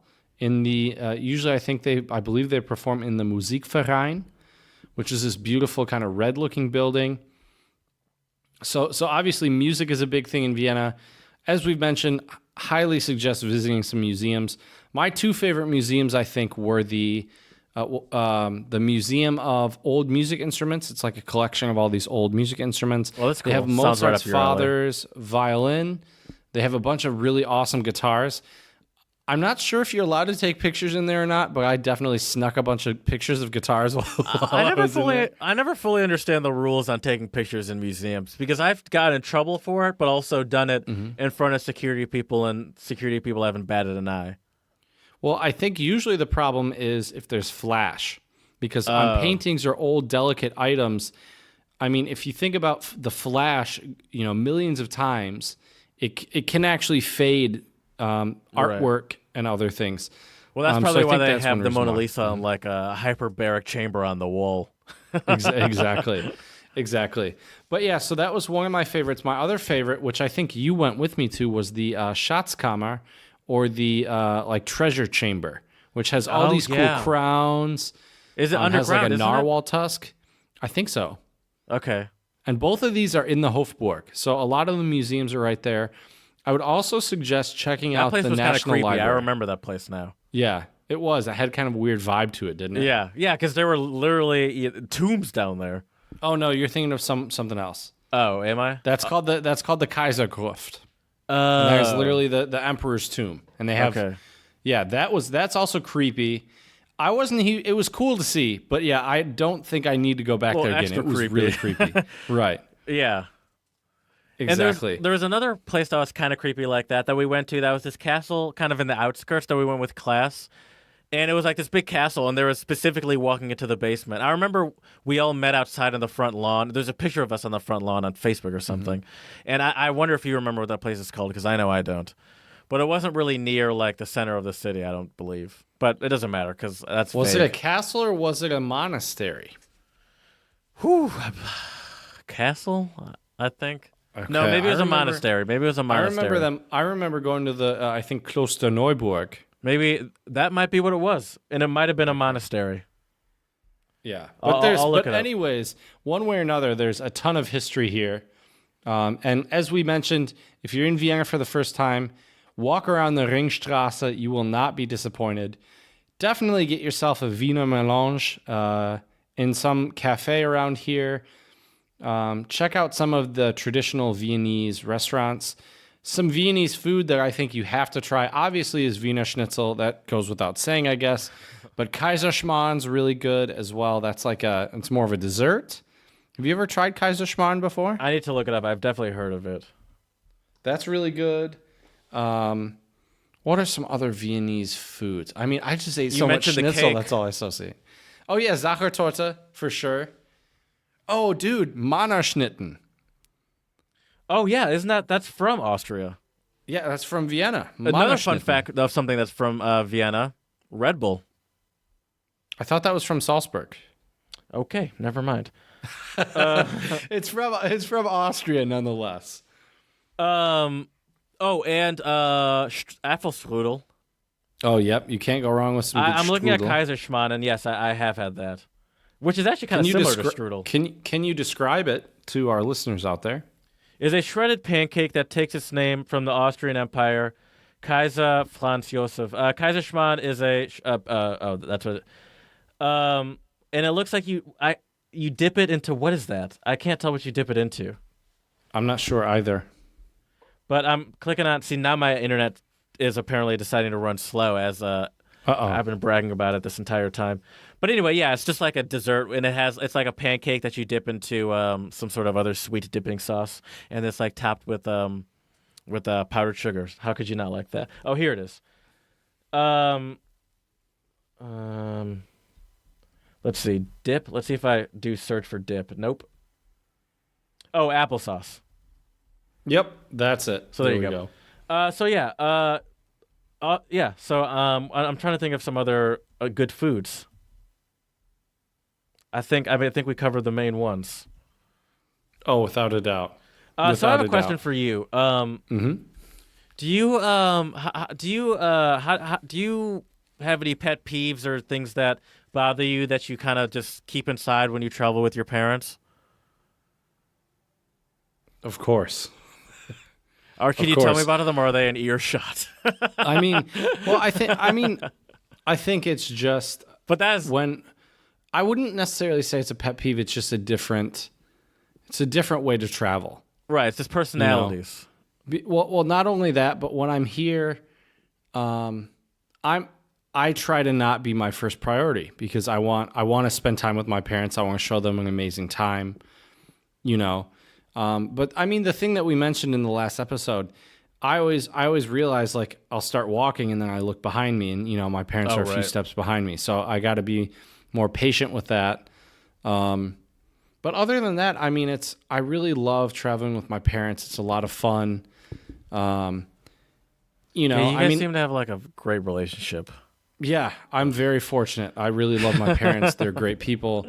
And I mean, really, it's just a matter of me being patient, and also sometimes I worry a little bit, like if like for example, today, my dad went to the art museum and my mom and I were walking around the Christmas markets. And when I travel by myself, I don't worry about things because I don't have any other people with me. Right. But when I'm with my parents, I'm always worried about, like, getting a phone call from somebody, like, your dad fainted at the art Passed out museum in or the- something, right? And so I'm always a little worried about that. Not that he can't handle himself, and we're in a Right. German-speaking country, and he's always fine. But you worry about the people you love, and I'm a warrior. Our listeners know that I can be a warrior. And I remember when I was traveling with my parents, when I left Vienna, we had so much luggage. I wasn't sure if we'd all be able to get on the train in time, right? And at that time, I didn't have a cell phone anymore. I had given back my cell phone to our study abroad organization, and so I was really paranoid about, well, what if we get separated?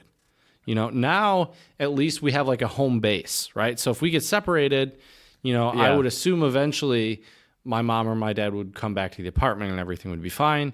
Right. I also am fairly confident Do both they of have them active could find phones? it. No, they don't. Oh, so that's another sort of worry you have. That's you can't just. Exactly. Okay. But I don't really think any pet peeves. We don't really get in any big arguments when we travel. Not a lot of everything's bickering been really and stuff good. like that. Not really. I mean, sometimes a little bit, but I think that's Family normal stuff, when you yeah. spend. Exactly. Yeah. Exactly. But, I'm really lucky. I'm so happy that they've come here for Christmas and I can spend Christmas time with them, especially in such an amazing city like Vienna. I really sometimes have to kind of count my blessings because I'm very lucky and very grateful and very thankful. Yeah. Are your parents go with the flow people as well too? Like you guys, or Oh, are they more definitely. planners? Anyone in your family is a planner? Well, I would definitely say my mom is the planner. Okay. I wish I was more of a planner like she mean- was. I know you wish I was more of a I'm listening, planner. I do a That's for podcast sure. with you. I know. Right. Exactly. That's definitely one thing I got to work on is my planning skills. But yeah, my mom's a planner, but since we've been to Vienna, this isn't our first rodeo. We can really pick and choose what we want to do, which is really nice. Right. Because if you when we were in Prague, I wouldn't say I felt rushed, but I wanted to make sure they got to see everything that was kind of worth seeing. Whereas in Vienna, we've seen a lot of the really amazing stuff. So it's whether or not we have time to go back and see it again. And it's sort of an unnecessary pressure you're putting on yourself because even in Prague, I mean, you're dealing with these gigantic, amazing cities. It's you can't show them everything in the couple days you're there, and it's there's no, Right. no matter even if you show them the coolest stuff, there's other cool stuff you could have shown them in that place, and you'll. But I obviously I totally understand that because I feel that way even when people come to visit me in Philadelphia, and I've lived here for almost 4 years. Right. Oh, for sure. But yeah, it's been a great time in Vienna. Happy to be on the road again. We're happy to have you on the road again. Shit. On the road again. Places that I've never been. That's great.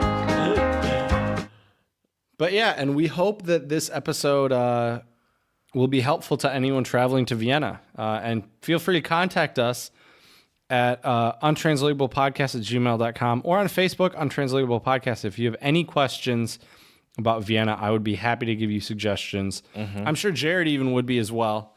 Yeah, I think I was even taken aback by how much I could just ramble on about stuff in Vienna, because there's stuff like this where it's it's not that I forgot how much I was exposed to, because that's not the case at all. It's just remembering names and when I'm not thinking about it on a daily basis, it's just I forget how much I experienced in those couple months and just how much there is to experience in the city.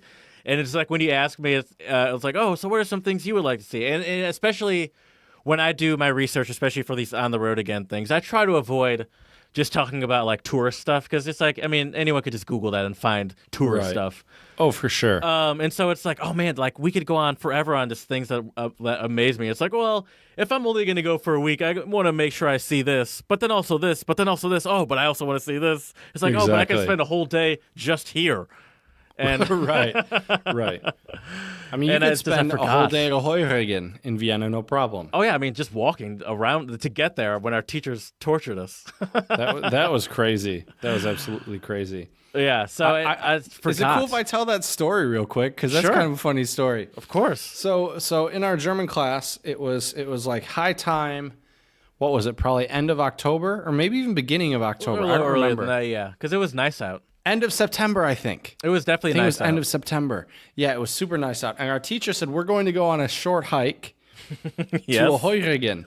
So we were like, okay, a short hike, 20, 30 minutes, right? We were hiking for 3 hours. And this was, by the way, also a class. It was our German teacher and our cultural German teacher. So 2 different German teachers, and our classes kind of combined together. Because, a lot of these were both classes taught in German, so like a lot of similar students. And so Right. these teachers were both like in their late 50s, early 60s. So they're like, I mean, we didn't think anything of it. Like us in our 20s and stuff, like we didn't think anything of it. And we were hiking forever. And then another thing that got me was when I first heard Heuchelen. This is before I fully knew what's the other stuff called? The drink? Sturm? This is before I fully understood what Sturm was. So what I heard was, oh, this will be a fun field trip. We're going to go on a short hike, then sit in a winery somewhere and just sip on some wine and speak in German. It's like, no, this is a hike ended at a place where if you drink more than first of all, I'm exhausted and starving. Yep. So I don't want to drink anyway. But second of all, if you drink more than 2 glasses of Sturm, you're going to have what they would call a bathroom catastrophe. That's right. I remember hearing a story of this Austrian friend I had. Her friend came to visit and didn't realize she was drinking Sturm and drank almost the whole bottle. Ooh. And the next day she was on the toilet for most of the day. That's got to be like the Viennese version of there's always those stories of people that do edibles and stuff like that, and they're like, Right. oh, so when I didn't think it was doing anything, so I did another one, and the next thing I know, I was passed out in the middle of the freeway or something like that. Right. And that's the same with Sturm, where it's like, I just thought it was some sort of delicious wine, like we were tasting wine. Next thing you know, you're spending all night on the toilet. Right. Because you didn't realize that it's not filtered, and there's a lot of weird stuff going on in there, floating around in there. Right. But yeah, that was crazy. I just remember how long that hike was. And I don't know if you remember this, but we were technically we hiked from Vienna, which is its own state, to Lower Austria. I remember hearing that once we were at our final destination, not final destination, when we were stopped to eating lunch. And they had mentioned I was like, what? I was like, I didn't even took a second to even soak it in. I was like, I guess that makes sense. We walked for freaking 3 hours. Right, exactly. That was crazy. But it was fun. I mean, in hindsight, I'm glad we did it, and I don't regret it. Me too. I don't regret it or anything. It was just funny in the moment to be like, oh, this is not what I was expecting. Exactly. And like you said, I wasn't even trying to drink wine at that point. Right. It's like, I just need food. Food. Yeah. And water. That's for sure. Speaking of food, we have a special song of the pod today. Oh yeah. kind of a really funny song. So there's a story behind this, but before I tell you the story, the song is called Muesli, which is like a type of cereal, granola cereal. Yeah, a little grainier granola, I'd say. Right. So it's called Muesli by a rap artist from Vienna called Money Boy. And so I had never heard of Money Boy before, even while I was in Austria. And a friend of mine in graduate school, while I was doing my master's in German studies, asked me he was like, oh, you know Money Boy, right? And I'm like, what are you talking about? Money Boy, who is this? And this is the first song he ever showed me, was Muesli by Money Boy. And it became an inside joke between the two of us. So shout out to my buddy Krishna for showing me. Oh, Krishna, Muesli. I remember him. Yeah, we played soccer together, and I hung out with him in Michigan. He's a great guy. He's a great guy. He commented on one of our Instagrams the other day, by the way. I don't know if you saw it, because I saw it, and it probably... Oh, nice. But yeah. You beat me to it. Okay. Yeah. Nice.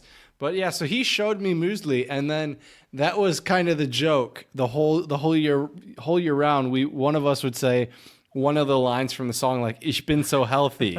Because the whole song, there's all this random English thrown in with German, and it's really funny. Well, and let's clarify, too, it's like a hip-hoppy kind of beat to it, and it's real catchy. Like, it's fun. Like, I was listening to it when you sent it to me earlier, and I was at my desk, bounce along to it. Yep. And I love the, I love that you can hear him also crunching, like, the crunching noises. Yes. And I think that's also kind of like, That's honestly kind of a tricky thing to do, is to add like a chewing noise in there and not have it be like gross or something like that. And there's also some lines where it sounds like he's talking with muesli in his mouth as well. I love that. I love that. And it is very catchy, and it is goofy in the sense that he's talking about how much he loves muesli and how healthy it is. But it is catchy, and the beat and the way that he put the words together is catchy. So I enjoyed it. And right. I'm gonna go on a whim here, Jared. I'm googling the lyrics. Sorry if I break up. No, that's okay.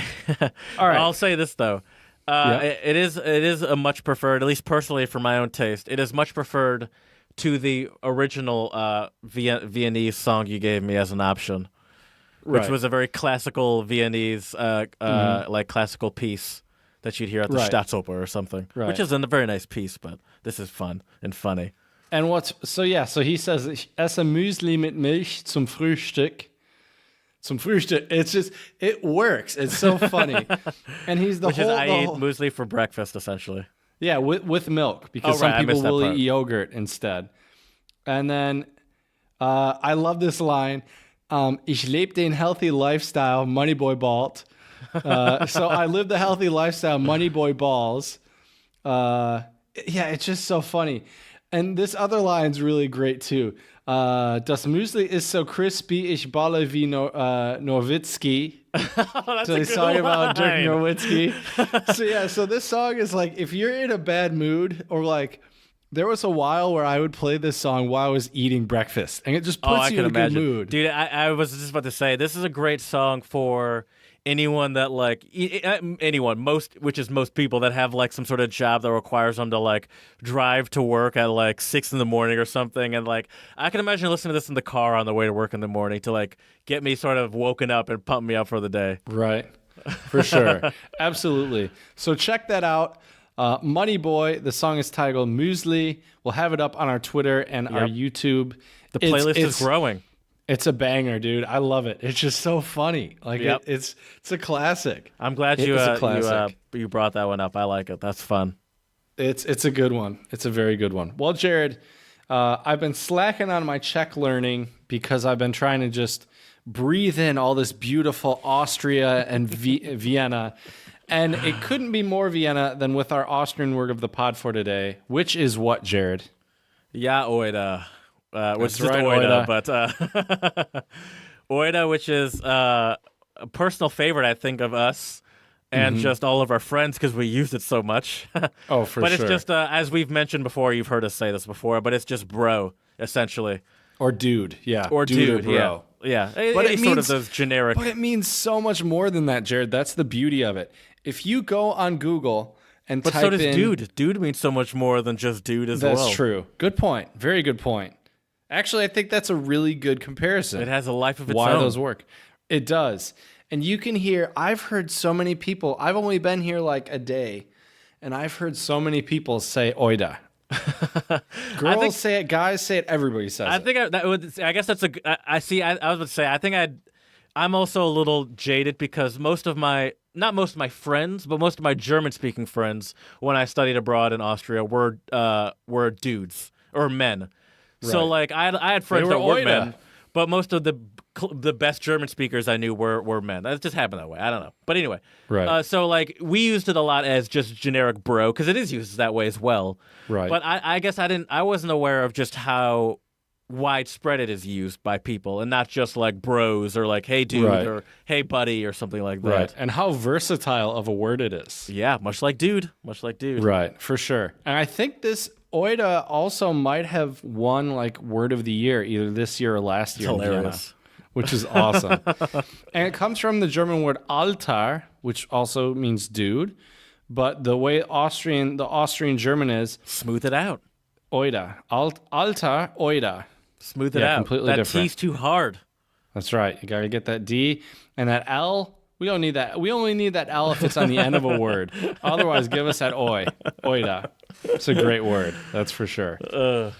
Well, Jared, I am pleased to bring you an original joke. 100% original. My favorite. Came up with this one today. I'm not even going to read my notes because I think I have it memorized. So here we go, Jared. How do you know when someone doesn't know anything about Austria? They say good day, mate. You're close. They ask you how many kangaroos you saw on your vacation to Austria.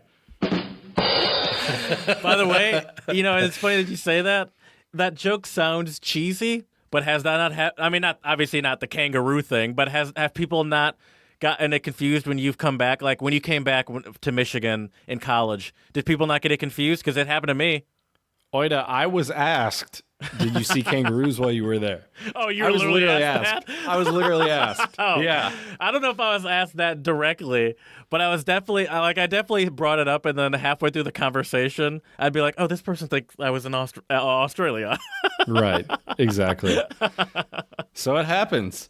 And as you'll see if you walk around Vienna, all the tourist shops have a shirt with a sign with the kangaroo on it. It says no kangaroos in Austria. I don't remember seeing those. Yeah. Oh yeah. Yep. So I had a little inspiration for that joke. Oh, that's funny. Oh my gosh. It's pretty good. I like that one. And I your originals are always my favorite. And they can be hit or miss, but I thought that one was decent. I like the effort though. Even more than the joke, I like the effort. But that was a good joke. That's fair. Appreciate it, buddy. Well, I have a quote today, and our quote is going to be in Austrian German. And this is also a phrase you'll hear a lot, especially with maybe more older Viennese people, but they'll say, bist du deppert? I've been seeing that because, over between this episode and the last episode, I was looking up untranslatables and stuff like that. And I've been seeing that word, and that was another one that every time I saw it, I was like, I don't remember hearing that when I was in Austria. And I was considering bringing it up multiple times to you, wondering if you heard it, but I was like, he's probably heard it. You know everything. Oh, I've heard it. I don't know. I don't know everything. Not even close. But yeah, bist du deppert is the first time I ever heard it.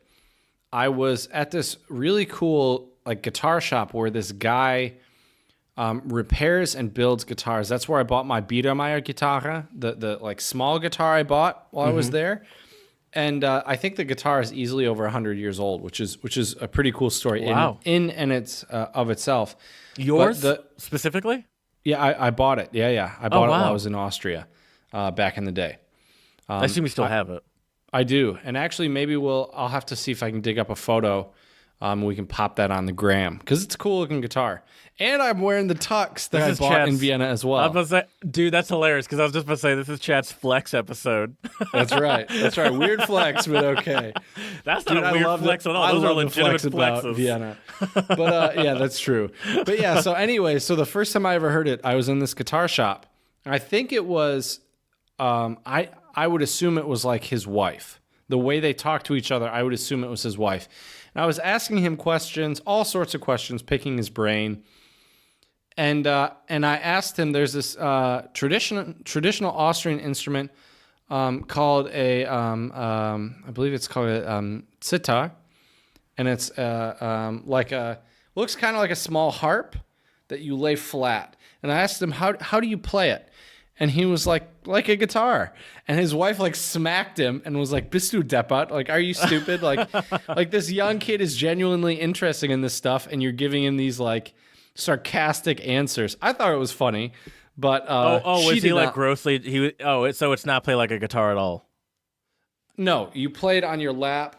I think I don't really know. I know what you're talking about. Answer my question. I believe it's the same instrument that one was used in a couple Fleetwood Mac songs, and also I'm going to pull out an old school cartoon reference and see if you get this. Do you? Okay. I assume you seem like someone that used to like Ed, Edd and Eddy. Oh heck yeah! Do you remember Double D? There was an episode where he played that instrument. Yeah, you're right. Where there's a slide. There's that slider that you use, which I assume represents what your finger would be doing on the fret. Is that what that's called? It's not a fret. I don't think he's playing a zither though. But because I think that's the same thing that they play in Fleetwood Mac. That's slightly different than what you're talking about. I don't think. I'm trying to look and see if there's. I guess there is kind of a slide. I think, but you slide it on the string. I don't think you. But I think that's what Double D was playing in the episode. Right. Could be. I think you're right. But yeah, so that was the first time I ever heard that phrase, bist du deppert. But did you try to play it? No. Oh, okay. No, I didn't. I was more curious about a couple other guitars they had in there, but we can save that conversation for another time. So "bist du deppert" just means like, are you stupid or are you an idiot? Right. Or are you you're being dumb or whatever? Exactly. And I've heard it on public transportation. I've heard it all over the place. Where was I? That's another one that I only discovered through the internet and because of this podcast. Right. Hanging out with too many Americans. You got to branch out and meet some Austrians. Especially, I heard a lot of these phrases when it was like one-on-one with me and other Austrians. Because when I was with other Americans and Austrians, it would be like this mishmash, this hodgepodge of English and German, right? Also, the Austrian I spoke to the most was probably Thomas. And he would sometimes brag that he spoke in like Hochdeutsch and he didn't speak Austrian German. He would, but what's funny about that is ever since he's moved to Freiburg, I can imagine. hear his Austrian accent, and it's like in Vienna. I think he did spoke probably the clearest German. I would give him that. I would actually give him that and say it was really so clear. He used to always say that, but it's true. I would say so. But when I saw him in Freiburg, when I visited him a couple times, I think it's like anything. Whenever you move somewhere, you move somewhere else, you hold on to that piece of your identity, whether it's the way you talk, your religion, the way you dress, whatever. And for him, it's Austrian German. And I was with him at a pub one time with a couple of his German friends, and they were giving him shit for the way he was saying stuff because he was in Germany and he's Austrian, so it was kind of funny. Right. But we do that here too. It's like hearing like a Southerner in Philadelphia or something like that, and they have all these weird sayings like this or something. Slipping on gator piss. And he'd say, you'd think the same thing. Right. Like, it's hilarious. We never say that. So, yeah. But that's a great phrase, and I think sums up the Viennese mentality in a strange way, is "bist du deppert." Yeah. So yeah. Well, this has been a fun episode, Jared. I've been looking forward to this one for a while. Me too. Usually when we record these episodes, I have like numerous tabs open. I had 3 tabs open, and 2 of those 3 tabs, one of them was my notes, and the other one was our Trello board. Usually I have a bunch of questions and talking points, and this time I had a couple, but I didn't even have to look at my notes to remember them because I just want to know this in general. Exactly.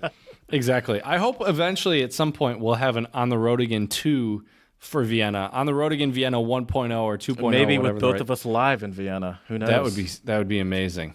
Yeah. But anyways, we hope all of our amazing listeners out there have had as much fun listening to this as we have recording it. Yeah. It's been a great time. And let us know what you think. We'd love to hear a review on Stitcher or iTunes. As Jared says, 5 stars only, though, which would always be good.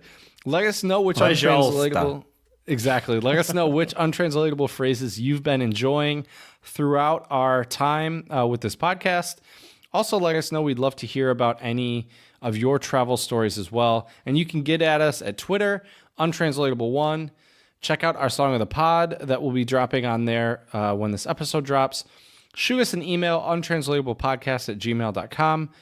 Or you can check us out on Instagram, Untranslatable Podcast, or also on Facebook, and I will be sharing all sorts of ridiculous language memes as well on our Untranslatable Facebook page. So we hope you enjoy those. We thank you very much. And all I have to say is Servus, Fiat euch und Papa.